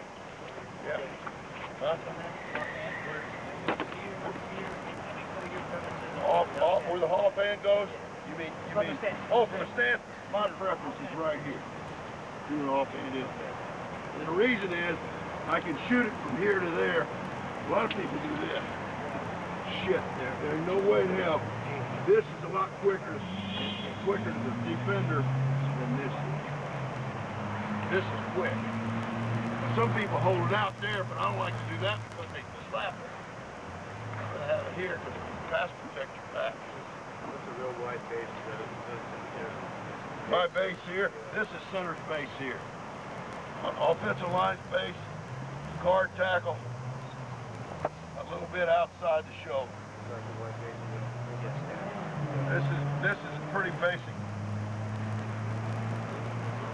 Most people, some people are wider than this. Yeah, I do. I like that. And I'd like to have my feet almost underneath my shoulders, but I know it's going to be a little bit wider now. And the stance is, I want to be able to put my knees here and then drop my hand down. My hand just, if I could kick a hand and not go down, that's fine. Because I've got to be able to do this. I've got to be able to do this. I've got to be able to do this. I've got to be able to do this. I've got to be able to do this. But if I got my ass jacked up in the air and all that damn weight on the ground, I can't do one thing. want about an inch clearance in the back of the hills. The hills when it's petered down. Down here, you want the hills only about an inch. Yes, you're going to have a little, you're not going to be cocked too much. Yeah. No, I'm not talking about the talking. Down, actually down. Not that A lot much. of kids will get heels No, like that. as much, you want to get as much weight on them heels as you can. And shift the weight, so if I'm protecting, I shift the weight. If I'm coming off the ball, I curl my toes, put a little more weight on the balls. Just from right in here, not from this to that. Because this always wants to be the same. You actually curl your toes or you just... If I'm going to pull to the left, if I'm going to pass that, I'll tell that young kid starting out, close with your eyes and curl the left toe. Push off the left toe. Push off the left toe.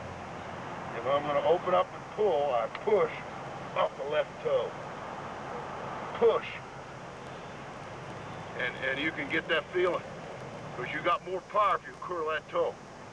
And try it if you don't believe me. Just close your eyes and curl that toe and then push off of it. You feel like you got more power than if you just leave it and push off the ball of your foot.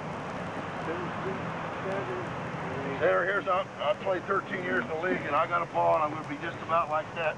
And some of us going to stagger a little bit, but not much more than that. Most of them will stagger a little bit. But you don't want to center stagger too much.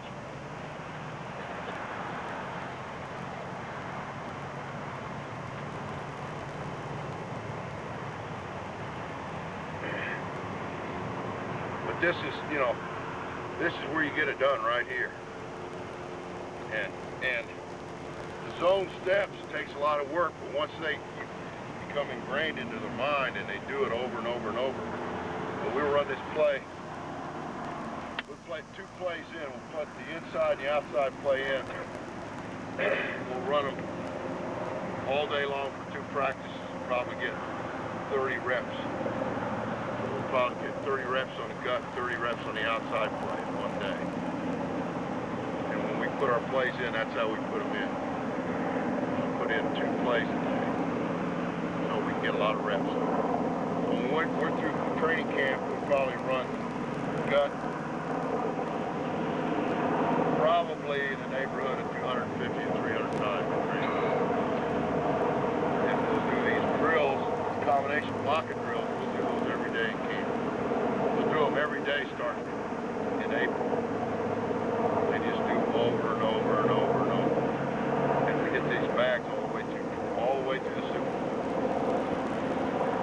But the first thing you start doing is you start getting high. Start getting high, start getting high. And this gets down into it again.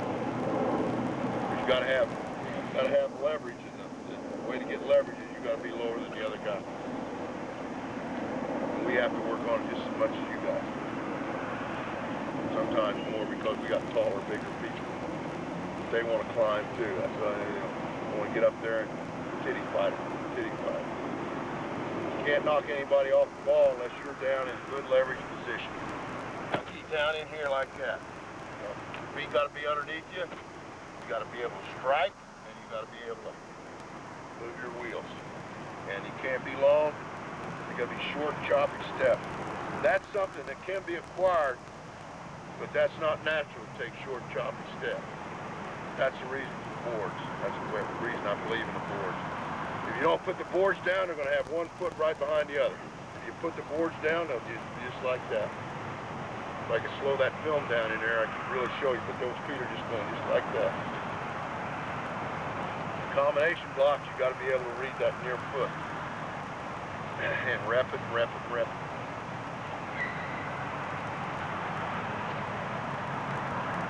Now you want to give them a break? Sure, That's the deal? Yeah, give them about a... Okay, I tell you what we'll do. We'll go back in and go over. I'll talk about the outside play, but the concept is the same, except now the landmarks are wider. The landmarks are wider. We still want to try to knock them off the ball, but instead of looking for a cut back in here, we're looking for a cut back out there. Because the outside play doesn't necessarily mean we're going to try to hook them all and go down the seam. we're looking for a cut back seat. It's just wider, that's all. When we break in 10 minutes, we'll go back inside about 5 to 9, is that all right? Sounds good. We'll start at 10 till. Okay. About now is the same zone blocking concept, except now we're going to run outside with it, okay? So we're going to tighten our splits. Tight splits, number 1. Number 2, our hat placement is going to change. So if I'm the right tackle now, instead of the near number, I'm going through the outside armpit or through the outside outline of the outside arm, okay? I'm going to tighten my split down. I'm going to widen my landmark, okay? We still want to get pushed. We're going to get an H on a strong safety. We still want to stretch the play. We still are probably looking for a cutback, except now it's going to be outside the tight end. Instead of the center, this play for us, we've gotten around the corner. We've got the safety dock down. We've gone down the sideline. But a lot of times this play will break here to there for us. Because if we get fast flow out of these two backers, we're looking for the cutback. The aiming point of the back is the inside leg of the tight end. So his first step, he's going to open up, he's going to point his first step at the leg of the tight end. And then he's going to make a beeline for that spot. And as soon as he gets the ball, he's reading the tight end's block. He's going inside or outside. If they flow, like I said before, we've had that thing cut right there. But we're going to stretch the defense. Now we'll call this thing 60, 70 outside. A lot of people call it stretch. It really doesn't matter what you call it, but that's the theory. The theory on the backside is we got an A1. Instead of an A now, we call it an A1. This landmark of the center is the same thing, okay? He's going through the armpit of that nose tackle, and he's trying to get to that back. Mike or... Pardon? Mike or the other one? No, the backside backer. Okay, it's these two on those two. All right? Now, the difference is that now on the backside, I will let my off guard chop the nose. Okay, we'll go for the cut block there. And the technique for the center is he'll try to rip through. He won't turn his shoulder, but he'll try to rip through. He gets through there clean, then he's on the back. Back here, we got a stiff block right there. Onside, we're working, instead of a slip, it's a wide slip. The landmark is wider for the tackle. The guard is tightening his split down, and his first step is almost lateral. But he's still gaining a little ground. That tackle is still gaining a little ground. He's not going flat, and he's not stepping in the bucket. Because we still want to get movement on that end. What technique are you using for the cut block? Pardon? What technique are you using to cut? No. Here, Yeah. I want to get my hat across the near thigh before I go down on it. The near thigh. Not the backside thigh, the near thigh. And I'm going to run with him a while before I cut him, too. Because they're looking for the cut right now. And if you can take off running and then go down, you got a better chance of cutting. You say near thigh, you mean the thigh nearest what? Play side. Play side thigh, this thigh right here. If you're going to get them cut, you better get that hat across that knee, or you better get on the back of their leg. Now, back when I played, we had the big, heavy Riddells, we had steel shanks, and we leg whipped the shit out of those guys. And they all wore shin splints on the front, protected. Now they don't have those type of shoes, but we got after them. I'm not a great believer in doing a lot of cut blocking till these people start playing dirty. And when these people start playing dirty and head slapping you and doing the things they do and going for the quarterback's legs, and we're going to try to end your career, man, in a hurry. We're going after your dirty ass right there. Because there's nothing that the defensive linemen hate worse than the word cut. C-U-T. It's a great fear. And you need to put them on the ground some. Yes? Well, if we have an awful time getting our center off on that backer, what do you do if that no? Then he's got to go flatter, or if you're having that hard of a time, you say, you give him a man call, you take that guard, you pull him around for that guy. Because that's what we do on the toss. Or you get a guy holding the center, then tell the backside guard to pull. The hell with it. It ain't worth it. Because we get that ourselves. The onside is the hard thing. But what I tell this guard is to get in that tackle's hip, and you don't come off till you see that backer coming downhill. If that backer don't come down the hill, you stay in that tackle's hip. Now, we get a 30 look. If that Sam backer tightens up and gets an inside shade, and we call a triple, and we'll three-man zone that whole thing. We don't get a lot of that in this league, but when you get a lot of 30 front, you get the end and the Sam inside, the Mike backer scraping. You've got to be ready to do that. Or that play's no good. Then you're better off pitching the ball and pulling the on guard. And that's the tight end's call, and we just say triple. We don't get that much of it. You do get the end pitching, but you very seldom anymore you get the end and the Sam pitching. But that's our adjustment to that right there.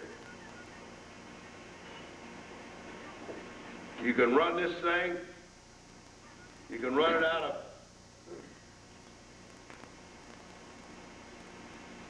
ace or deuce, however you want to call it. Alert check with me, same principle. You go away from the force. You get cover two, you ought to have a play either way. If they show it to you, okay, then you ought to be able to go away from the safety.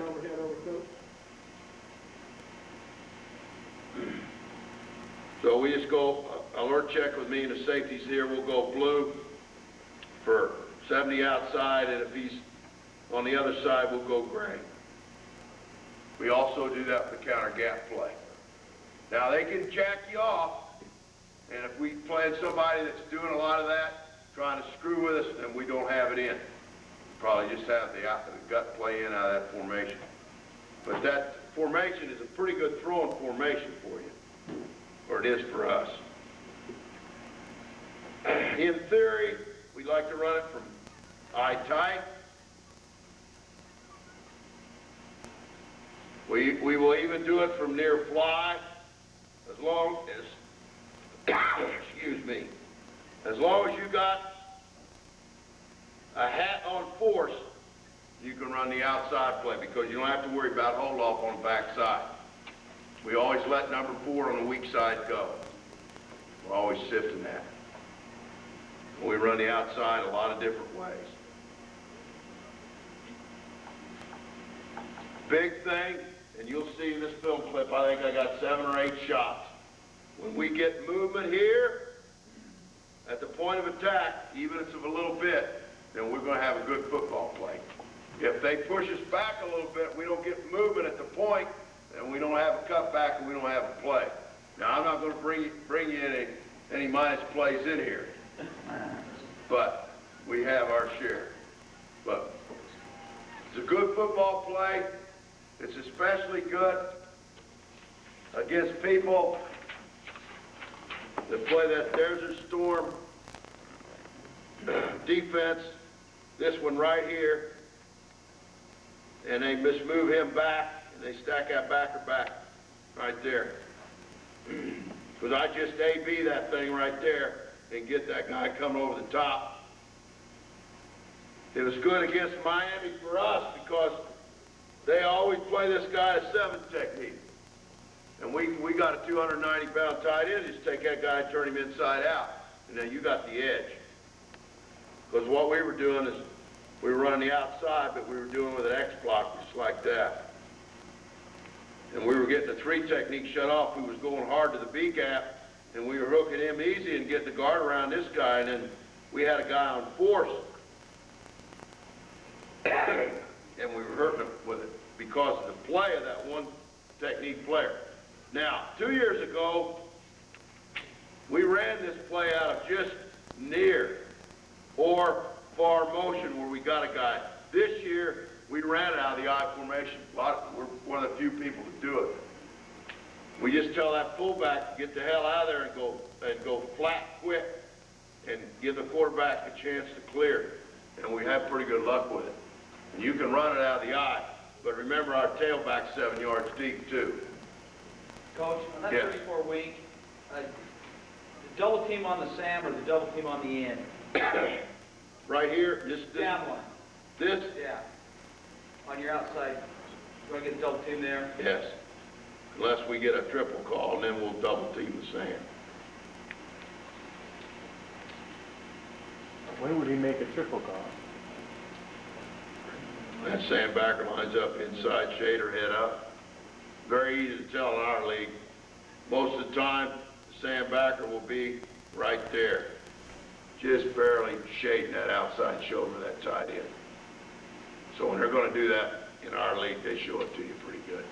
That's why the outside play in our league's always breaking back, because they play a lot of backer force. With all the 4 deep coverage, they're playing double quads and 6 quads, however you want to call it. They got 4 people sitting back, 4 across. This backer here's got to play force, because they're getting the force out of their safeties coming down. So this guy's got contained. That's what we see. So we wind up blocking this guy out, and that fullback leads inside for that safety coming down. We put the corner on the outside half guy.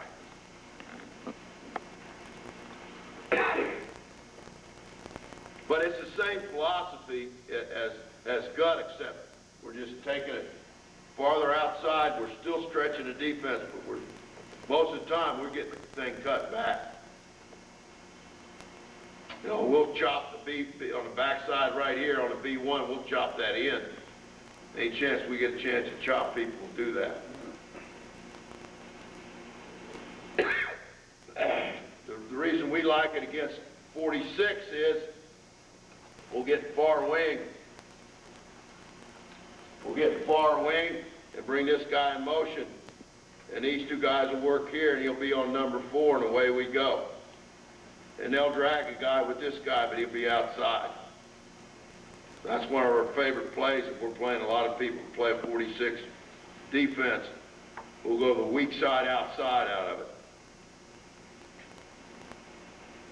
We do a lot of this against 46. Like to wham it too, but we like to go, we get a lot of people playing 46, either we're going to throw the ball on them or we're going to get free tight and try to hammer them to the weak side.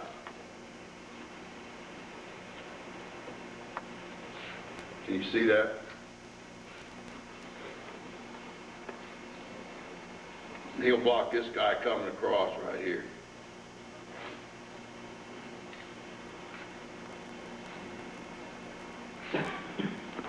I thought I'd show you these plays.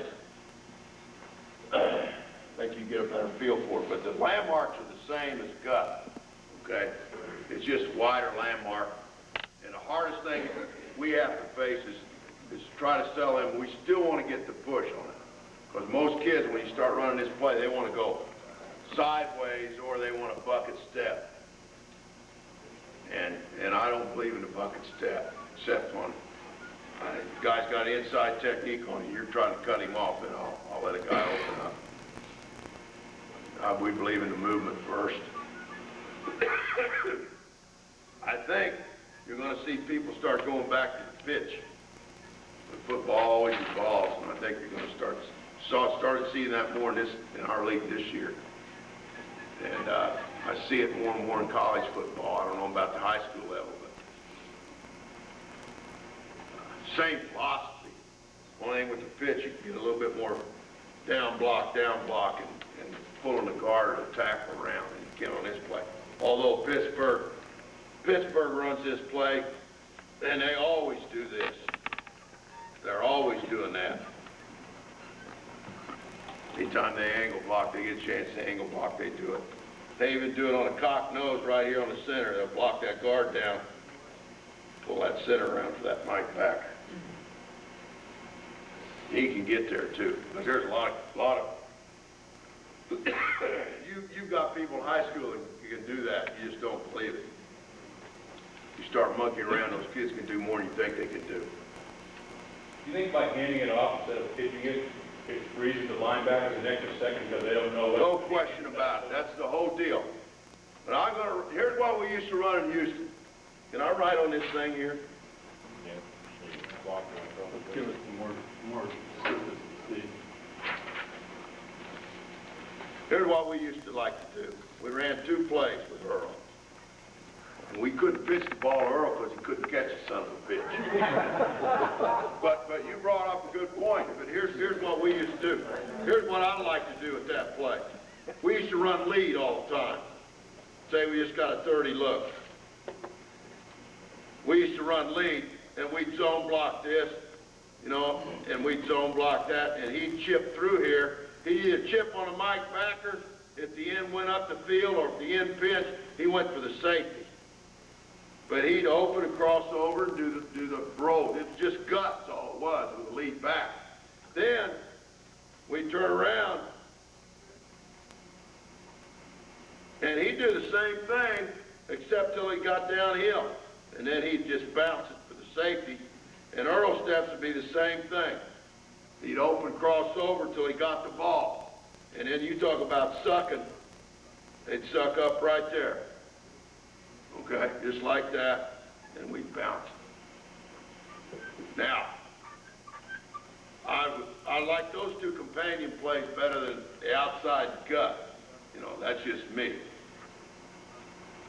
But there's no question about it that the outside play holds the backer more than the pitch does. And you maybe be able to get around the horn quicker.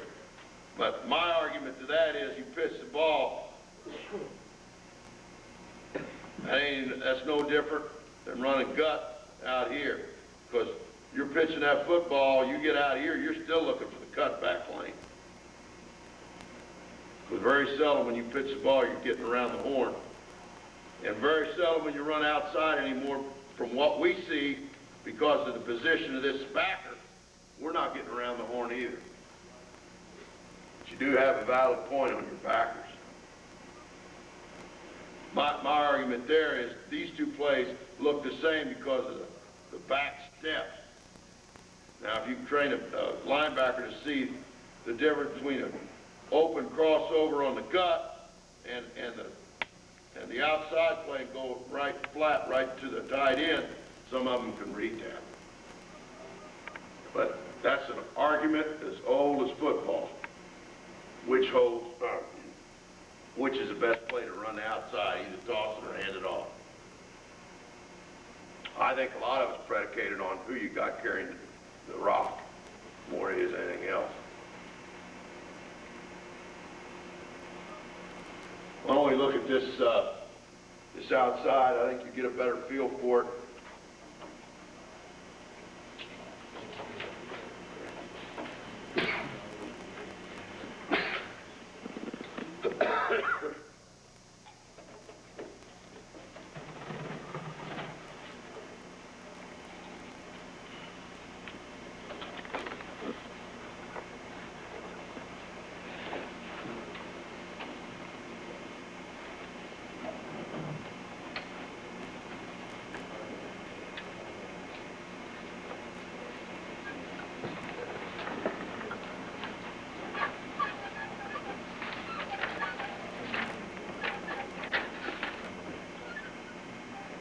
The H-back in motion?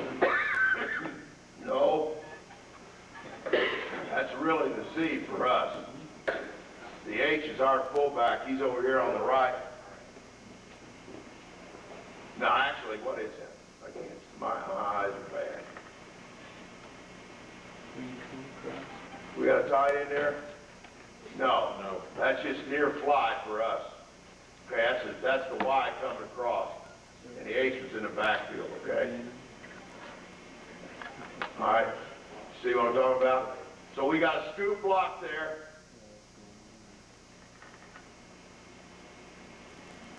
We got a scoop block there. We got a gap between the center and the on guard. And got a B1 on the backside. We don't get to the backside backwards. But the on guard and the tackle and the tight end on the play side do a hell of a job.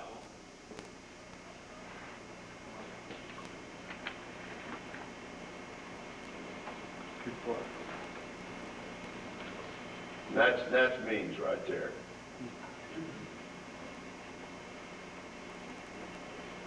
I think I'll just let these run through. There's near fly again. Same front.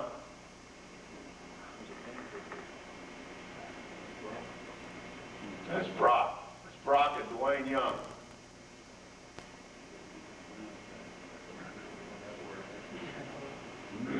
Just like Bum says, good players make good coaches.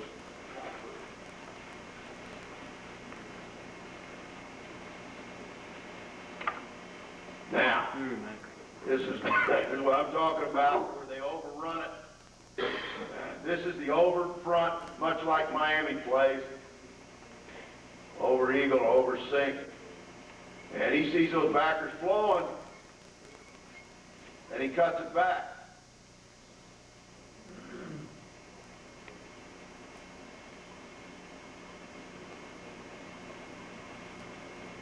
And we got a cut on the backside.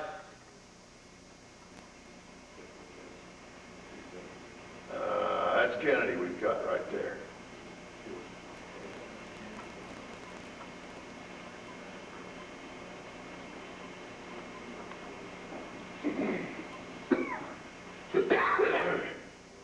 Now you got another cut back.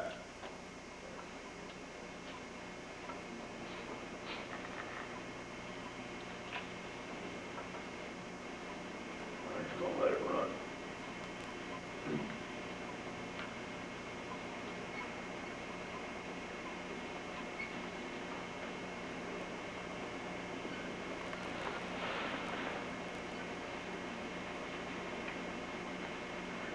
Minnesota. Now we put the H in motion, and look what it does to the defense. They overrun it. Then we got the cutback.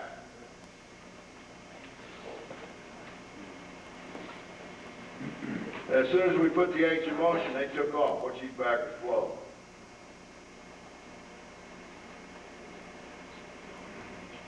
Don't block number 4.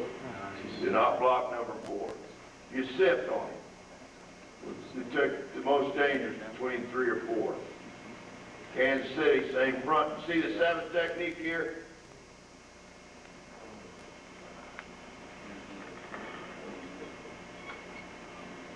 You see the 7 technique on the right tight end. We see that a lot. I mean, to me, they're asking for it if you block the force.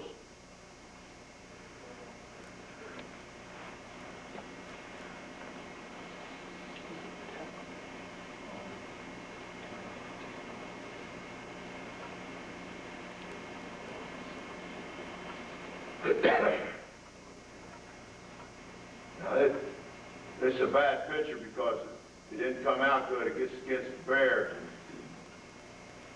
Now, I don't know if you can tell this or not, but this is ace check with me or deuce check with me. And the safety's coming down here on the right on the hash mark. So we went gray and ran 60 outside. Now we got a 9 technique sitting almost outside shade of the tight end on the right side, our right side. So he went gray and ran it to the right.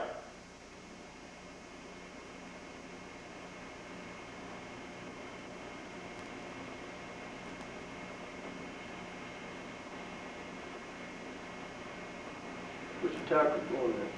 Pardon? Where's the place that tackle? He's scooping. They call it a wide scoop. It's him and the tight end. They got the 9 technique in that backer over him.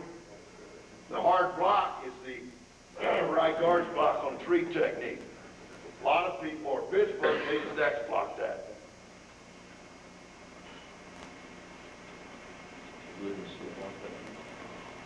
No, because what we say, if that sandbacker comes underneath in the A gap, the center will get him on the A block. We just tell him, that tackle, come on. If that sandbacker dog's inside, the center will get him. And the tackle will look for the mic coming over the top. What if it was a 4-eye right there? Pardon? What if it was a 4-eye? Instead of a 3. I think you slip.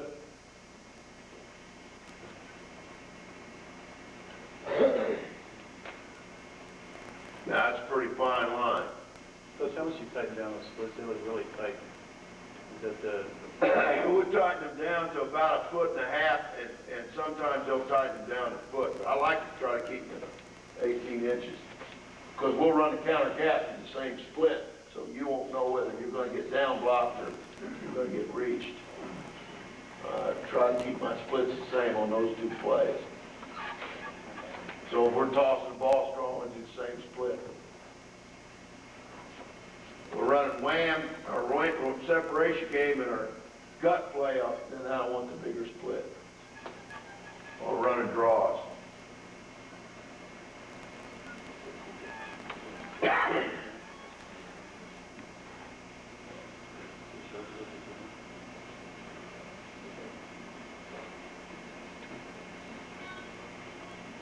This is how it'll run.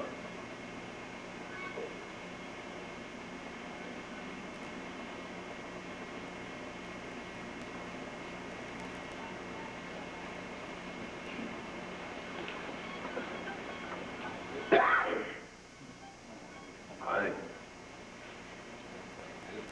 this is double tight.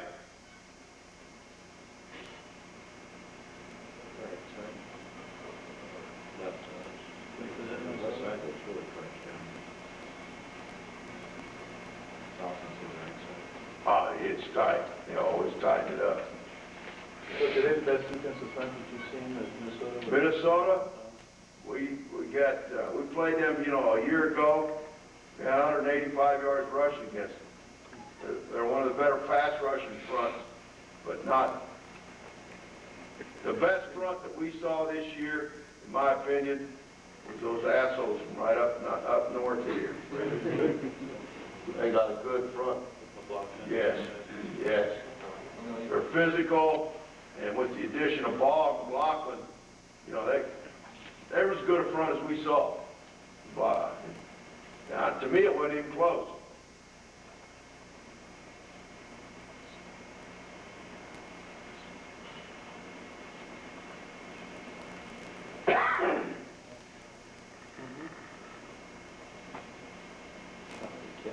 Try to run that back for you. This just out double tight and put the H in motion. You see what it did to those backers. We still got them hooked.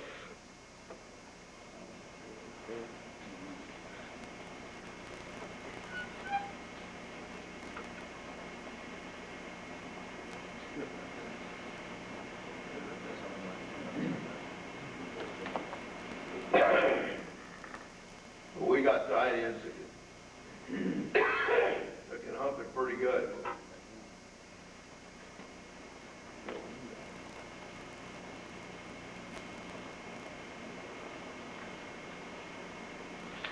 I don't know how you just...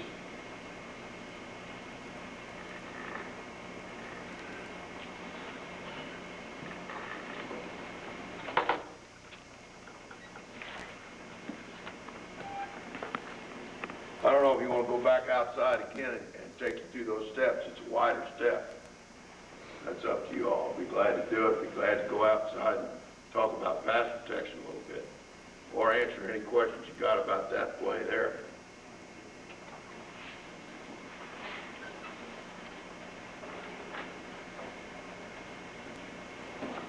It's up to you. I can tell you a little story, though. A little football story about this kid. I don't know if you've ever been in the state of Texas, but they've got some of the greatest high school football played in the States. and they're pretty rabid about the football. And this one team got to the state finals. It was a tie game, and they lost their starting quarterback. He comes limping off, and the home team's groaning pretty bad. There's about 2 minutes to go in the game, and all he wants to do is run the clock out, because if they tie, no playoff system, they become co-state champions. And he grabbed his little quarterback and he said, "Listen, kid," he said, "I want you to go in there," and he said, "I want you to run 4 plays. You listen to me?" He said, "Yes, sir, coach." He said, "I want you, first play, I want you to run as a quarterback sneak." He said, "You got that?" He said, "Yes, coach." He said, "The second play, I want you to run as a quarterback sneak." You got that? He said, "Yes, coach." Third play, he said, "I want you to run as a quarterback sneak." You got that? He said, "Yes, sir." He said, "The fourth play, I want you to drop back and keep punt formation and punt the hell out of the ball." He said, they've only got one timeout left." He said, "That'll run the clock out." He said, "We'll be the state champs." He said, "Yes, sir, coach." So they got the ball on their own 40, and he runs quarterback sneak, and he goes for 15. Now it's in the plus end. Second play, he runs 15 more yards.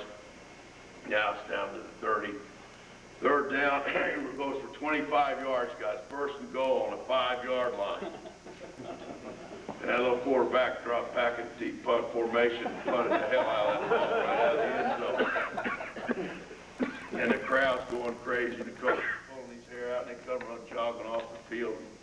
Quarterback shaking his head. He said, of course, he's cussing the kid out. He said, "What in the hell did you do that for?" He said, he said, "What were you thinking when you dropped back at 1st and 5 on a 5-yard line and punted the ball out of the end zone?" He said, "What in the hell were you thinking about?" He looked at the coach and grinned at him. He said, "I was thinking, what a dumb football coach you are."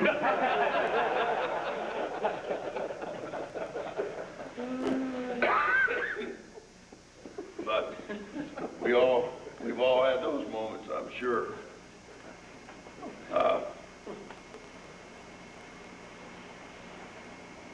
You guys want to go out? Now what I'm going to do is get right here on him. Right here. All right, now, you keep walking that way. Come on. That's what we're going to do. Push, I'm going to push. And when you come into me, I'm going to take him off. Now, if he works over the top, over the top.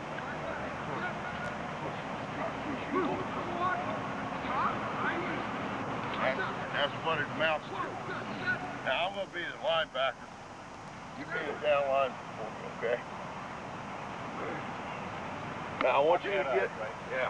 I'm going to tell you what to do, okay? All right? But go right straight ahead when I do that, all right?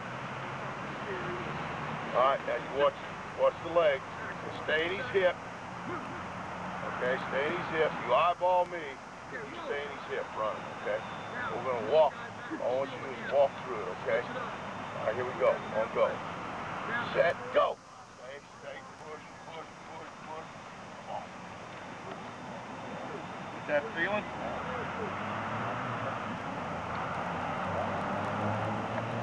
Yeah, big time, okay? Big time. Set, go.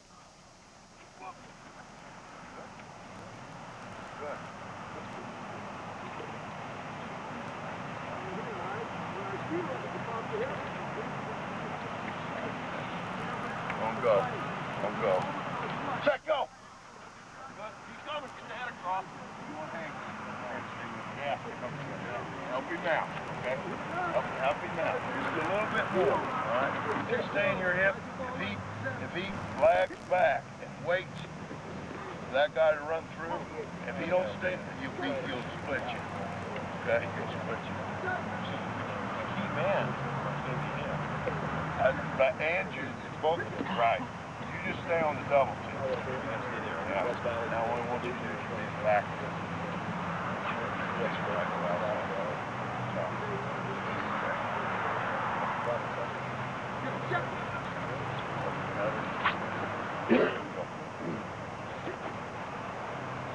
Let go. All right, good.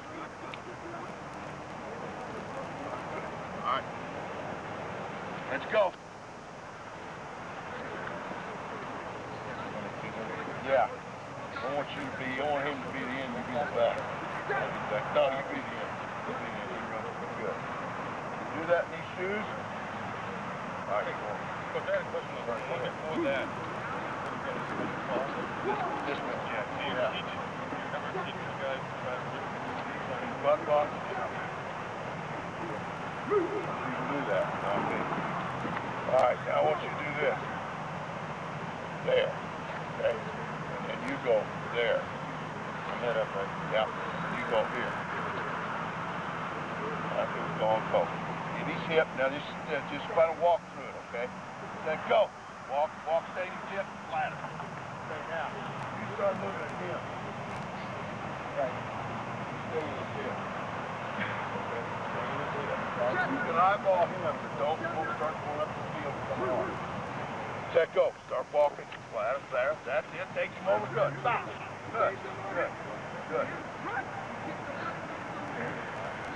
Now this play, believe it or not, this play to me takes more work than the gut because of what's going on out here in this, the length of sustain thing, because it's slower. Okay, one more time, do this from the get-go. Do that from the get-go. On go. Set go. Rip through, good. All right, now, you gave him a good lick, but don't stop. And you feeling good to here, and you push these and keep going. Because you took a good stop. I mean, good. Your first step was good. You reacted good, but don't hesitate. Rip through and just keep on going. Your step was good. All right, it's working. Well, everybody experience this thing. Don't let him hook you. Okay. You do this. Okay, on go. On go. Set go through your landmark. Keep running, keep running. That's it. Good. Good. Now, you keep him locked up. Don't try to hook him. Okay. You know what I mean? You know how he's running with you, and you try to do this? Yeah, you just keep driving, because here's just what happens. All right, now put your hands in here. Flatten them out. Like hold them up. Like, yeah, there you go. And you keep running with them. Keep running. Now, let me show you something. Keep your hands on me. Okay. Now, here's what I want to show you. Okay. Now, you try to turn me as you're running, like you were doing before. Let's go. When you start to turn, he keeps running, he'll beat you over the top every time. But if you keep moving with him, that's right. That's right. Do it one more time.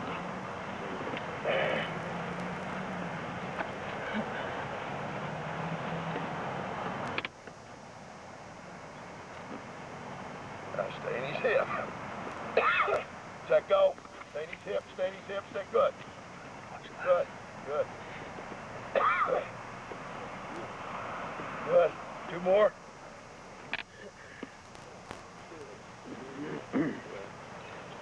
This walk now, I mean, we don't want to turn it into a barroom ball, but it's an attack. Okay.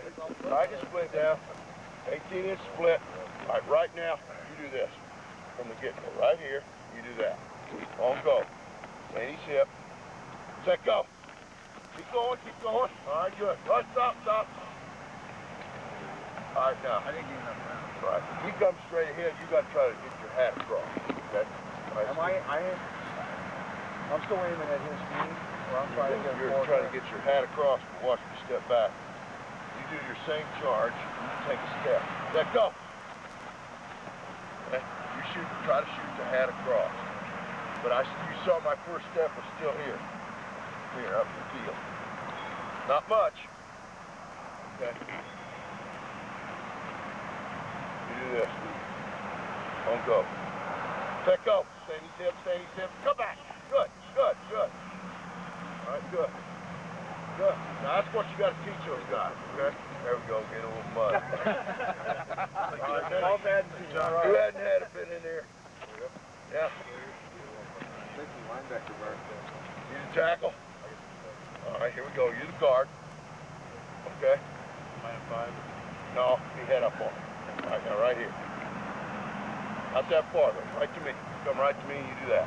On go. On go. Set go. Go through. Go on with it. All right, good. Good. That's a good landmark. You got to come on, coach. You know what I mean? You hesitate, okay? It's not all out, but you gotta go. Yeah, well, your step was good. Your first step, then you froze. Keep on going. He'll keep moving. All right, this one. On go. Set go. Keep moving, keep moving, keep moving. Good, good, good, good.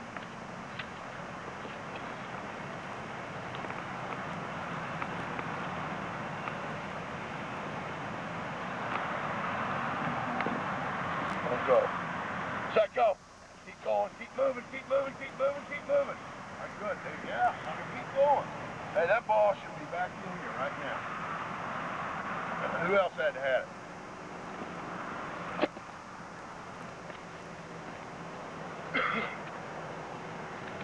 All right, you're my in. Okay. That's something my wife will watch now. Right now. On go. On go. Set go. Run. Come on, come on. Keep going, keep going, keep going. Don't look back. Somebody might be gaining on you. Huh?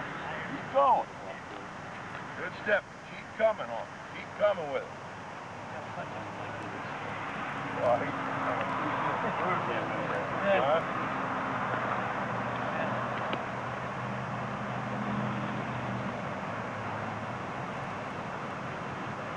On go. On go. Stay moving now. Keep moving. Set go. Keep moving, keep moving, keep moving, keep moving, keep moving, keep moving, keep moving. Stop. Good. Yeah, he's gonna hit it. His guard's gonna hit it. That ball should go back up his side right there. Who hadn't had it? All right, I want you to buddy up now. Buddy up. Get your partner. Alright. I want you to take the pass set. You guys are on defense. We're the offense. I want you to get down a 3-point. And I want you to drop back. Okay. 2-step shuffle. 1, 2. Set. Okay? 1, 2. Arthur Murray. Now when you do that, I want you to shoot your hands up on this guy. I want you to open your chest up. Okay, you come on, do it to me.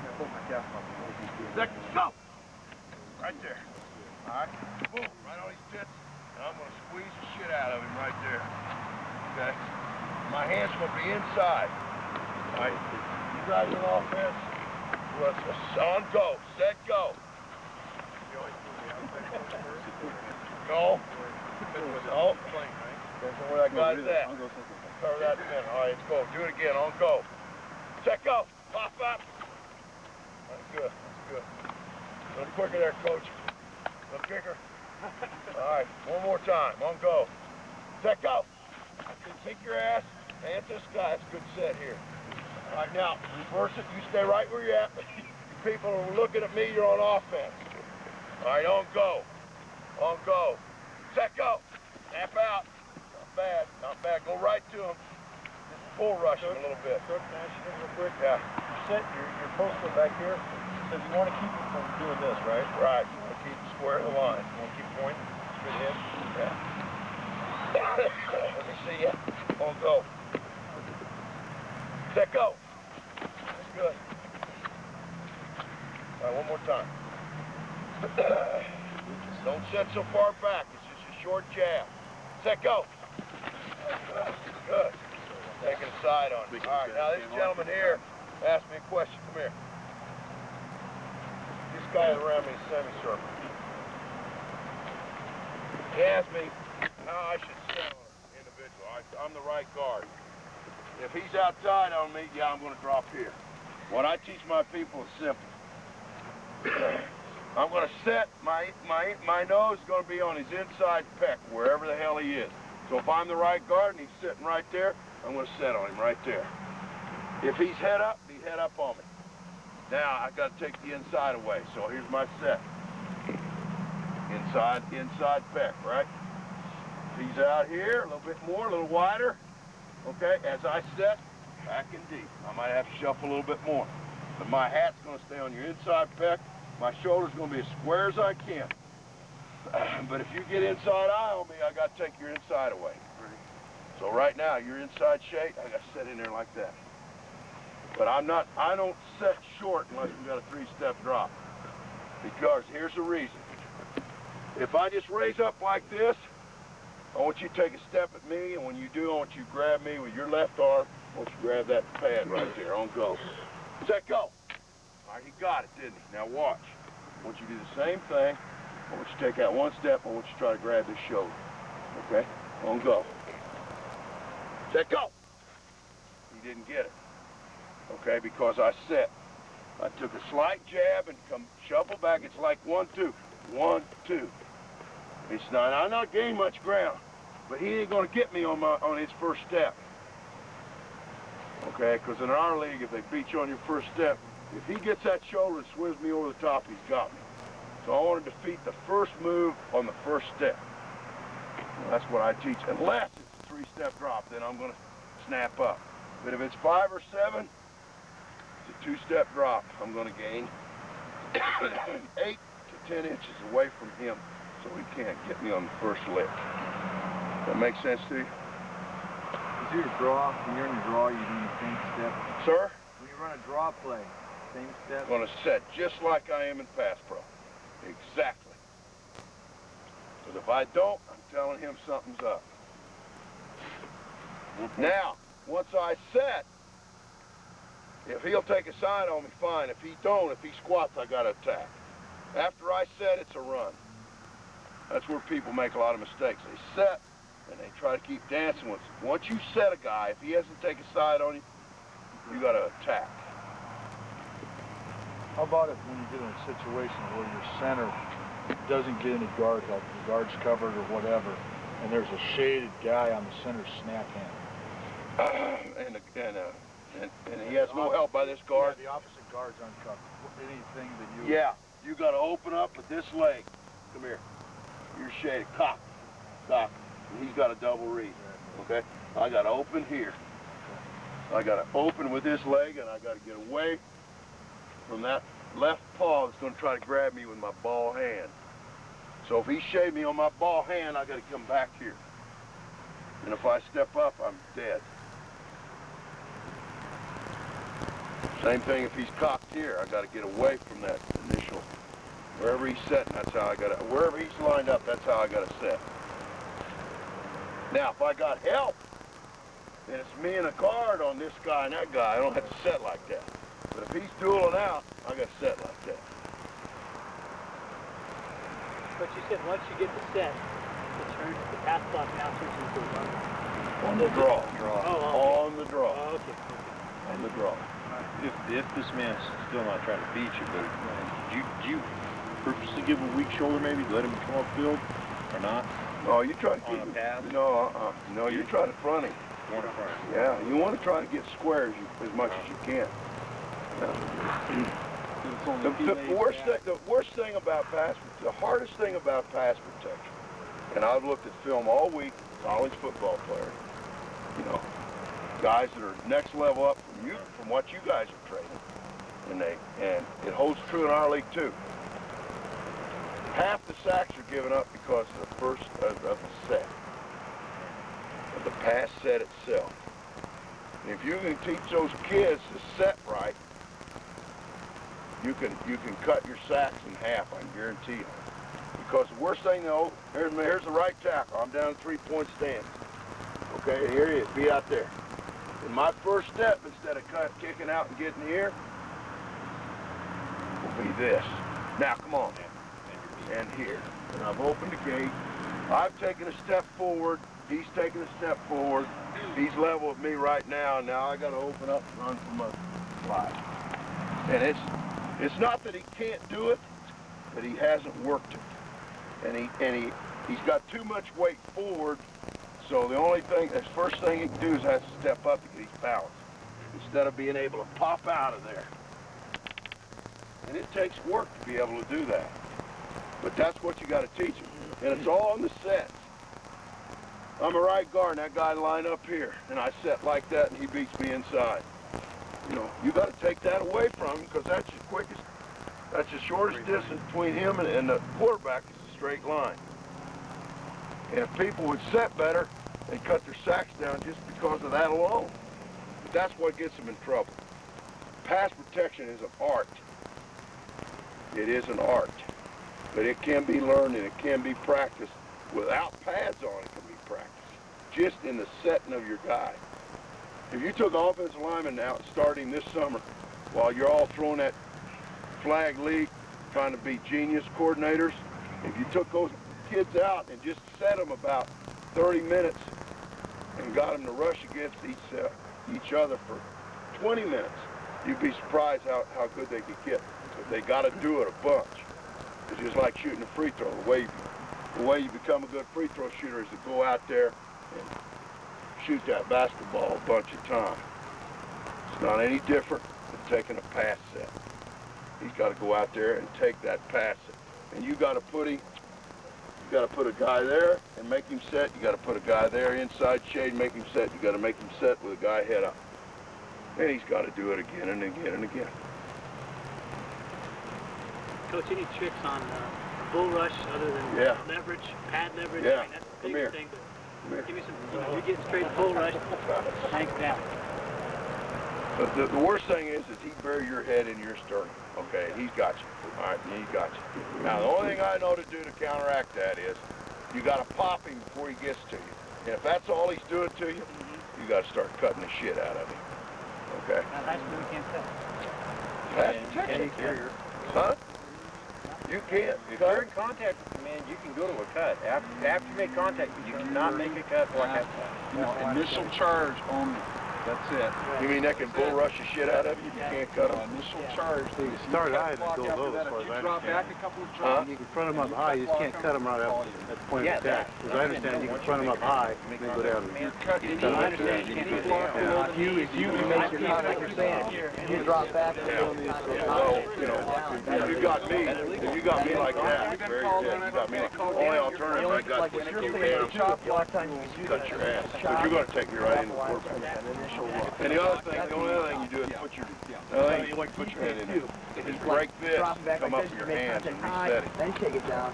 You can do that. But usually on a kid like that doesn't have enough strength to get his hands up underneath. So what I'm telling you is you got to be if he lowers that head, then you got to get down and get with him. If you can't cut him, you got to be able to cut him a little bit. Well, I mean, technically we've got after the snip, you get here, now you get the bull rush. It's tough. The rules are big. If you can't do that, it's tough. Yeah. You can't. You grab initial contact. Well, they don't see everything. Yeah, exactly. Back up from everything. They don't see everything in our league either. Contact when you go to the cut.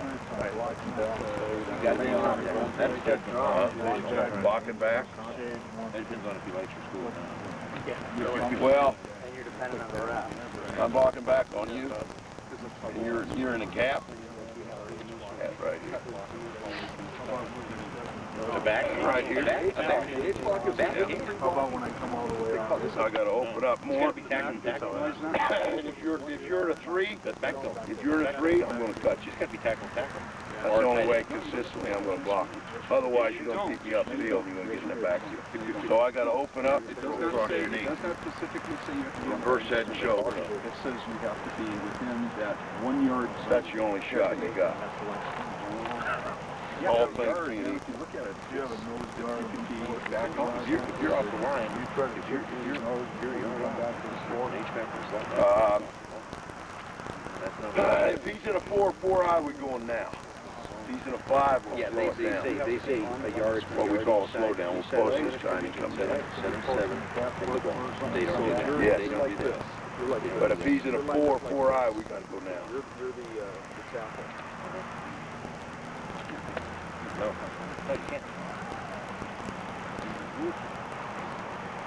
Yeah, but the officials, they don't sit there with measures. They look to tackle it. That's all they do.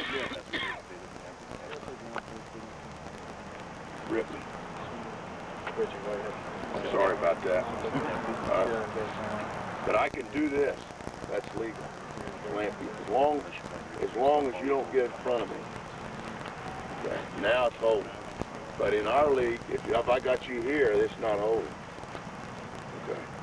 The only other thing you can do, let it real high, is push here and lift this arm back up underneath. Okay. But if you get somebody in that position, You're in a sweat.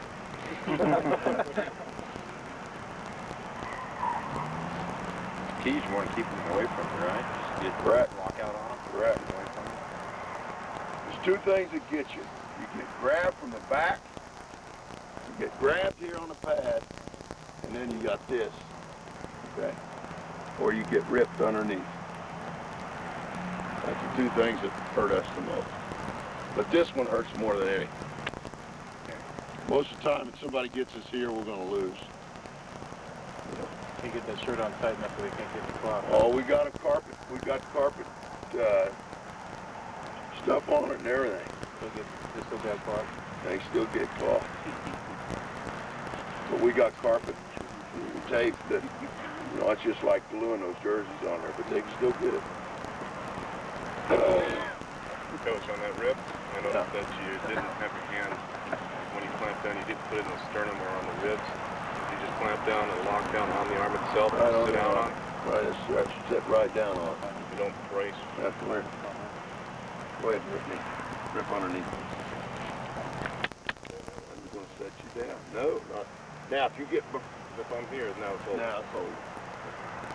But you've ripped me, and I clamp you, and we're both moving. It's not holding in our league. I don't know how it is in high school. Coach, can I ask you something? Remember this one? Yeah. When you go to strike here, do you strike the hip or in the rib cage here? I agree. Where do you hit it? Say you guys do I hit You know where you piss? You know where you piss? You know what you piss with? Yeah, right there. Your kidney, right? Huh? Right there. Yeah. Right there. Then you right on the kidney. Right on the kidney. Preferably ball it up. That's what you do to him. Every chance you get.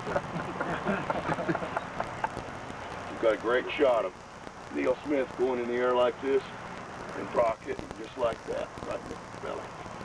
This off the ground and hit him just like that. So at what point do your tackles, I'm a tackle, I'm sitting here and I'm just going to kick back, you're a wide guy trying to go here, and I'm just going to go back with you as long as until you start to turn. And I'm going to, at what point do you bring this hand in? Do you beat the plane of your shoulder here? Or are you going to turn on him now? So in other words, You want to know when I'm going to bring this hand in here? Not till you make it. So I'm coming here, I'm coming in now. I might not even bring this one in. Okay. So I have to. So you have to. So you start going inside, I'm going to let you have it. Exactly. I mean, that's the hardest thing we have to do is block that guy when he's out in space. Right. Yeah. Kicking here. I just keep going out at that angle. See, and I watched, John Madden. And I know it's hard for you guys because, you don't have the athletes. We do a good job. We got people that can outrun our ass. We work real hard on that. In fact, that's the drill they do every day. Yeah. It's just how far can you get back from the beginning of the race? Sure. That's all I got, gentlemen. You got anything else? Go ahead. Do you teach a tackle to come square to the line of scrimmage then when he's rushing outside? Or do you teach him like the camera the quarterback, like keep his butt facing the quarterback? Yeah. It will be square between myself and the defender and the quarterback. So I'll be cocked a little bit. Not like that. So the farther you go back, the more you turn. The more farther you're out, the more I've got to open up. Right. The closer you are to me, the less I have to open up to. Where's your hand, Coach? You go 2-point? It's an obvious passing situation. Right. Everybody in the world knows Right. that. Do you have your hands here on the knees or up here at the hip? Right here. Right there. Yeah, so they can push. So you push off. Push off your knee better. Just think about it. Push off your left thigh. There you go. You can do that a lot easier than you can from here. Or up in here. Yeah. I see a lot of guys doing this and he gets inside on You can push. Take your left hand. Push now. Push hard. Kick out of there. You can push awful lot easier with that left hand on there. How do you start you guys to get their shoulders back? Not necessarily the weight, their shoulders. Throw the elbow back. Throw your right elbow Throw the elbow back. Do it. Just throw it back. Right there you go. Throw it back. Do it again. Throwing them all the time. Throw it back. Throw it out of there. I mean, really throw it out of there. Throw it out of there. As you step back, throw it. There you go. Quick. Throw it out of there. There you go. Now it feels awkward at first, but that'll get your weight transferred back. Same principle as when you're pulling. Instructor, throw it. Yeah. Yeah, throw it. Throw it. Throw it out. When they make contact, my guys want to do this all of a sudden. They still want to lean. Just get the head back. And you got to do this. And you got to get down. You got to do the shit out of this drill. Pull, push and pull. Get down in there. Okay, yeah. Now keep your head back. You got to do that. You got to do that. You got to do that. And you got to keep doing that. Okay. Because that's an age-old problem when we put that hat down. And once that hat's down, you're dead. That hat's got to be back. The head's got to be up. And then you can do that drill all day. Yeah. You can walk around a football field like that. One I've done is actually probably push it back and then try and pull it back. Yeah. See, that's automatic for me. I've done it all my life. But that's that's a great drill to work that. Okay. Only that's the best drill I know is to keep them to do this. The shrug drill. Yeah. Yeah. Yeah. It's just right here. Put your hands on the tips. Now, when I jerk here, you extend. There, you're back. Back of your head. Back with your head. Back with your head. Back with your head. Bam. There you go. Okay, good.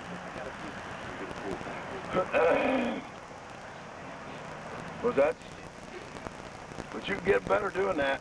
It's a great drill. That's the best drill I know, that and working the hand.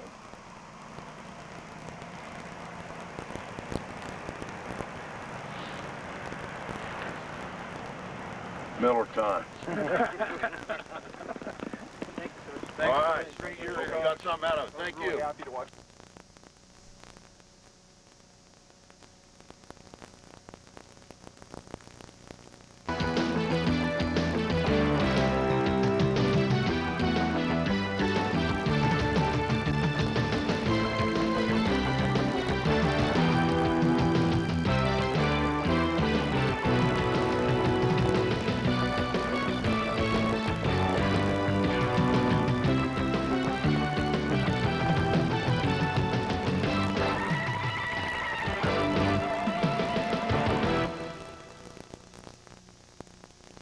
Hello, my name is Carl Mauck. I'm the offensive line coach of the Buffalo Bills. I have spent the last 30 years in the National Football League, 13 as a player, 17 as a coach. I want you to remember in coaching that good players make good coaches. This video is about offensive line, drills, and our core running game. Nothing in football takes the place of repetitions. So we use these drills that you're going to see every day in our work with our players. I hope this video can improve you to be a better coach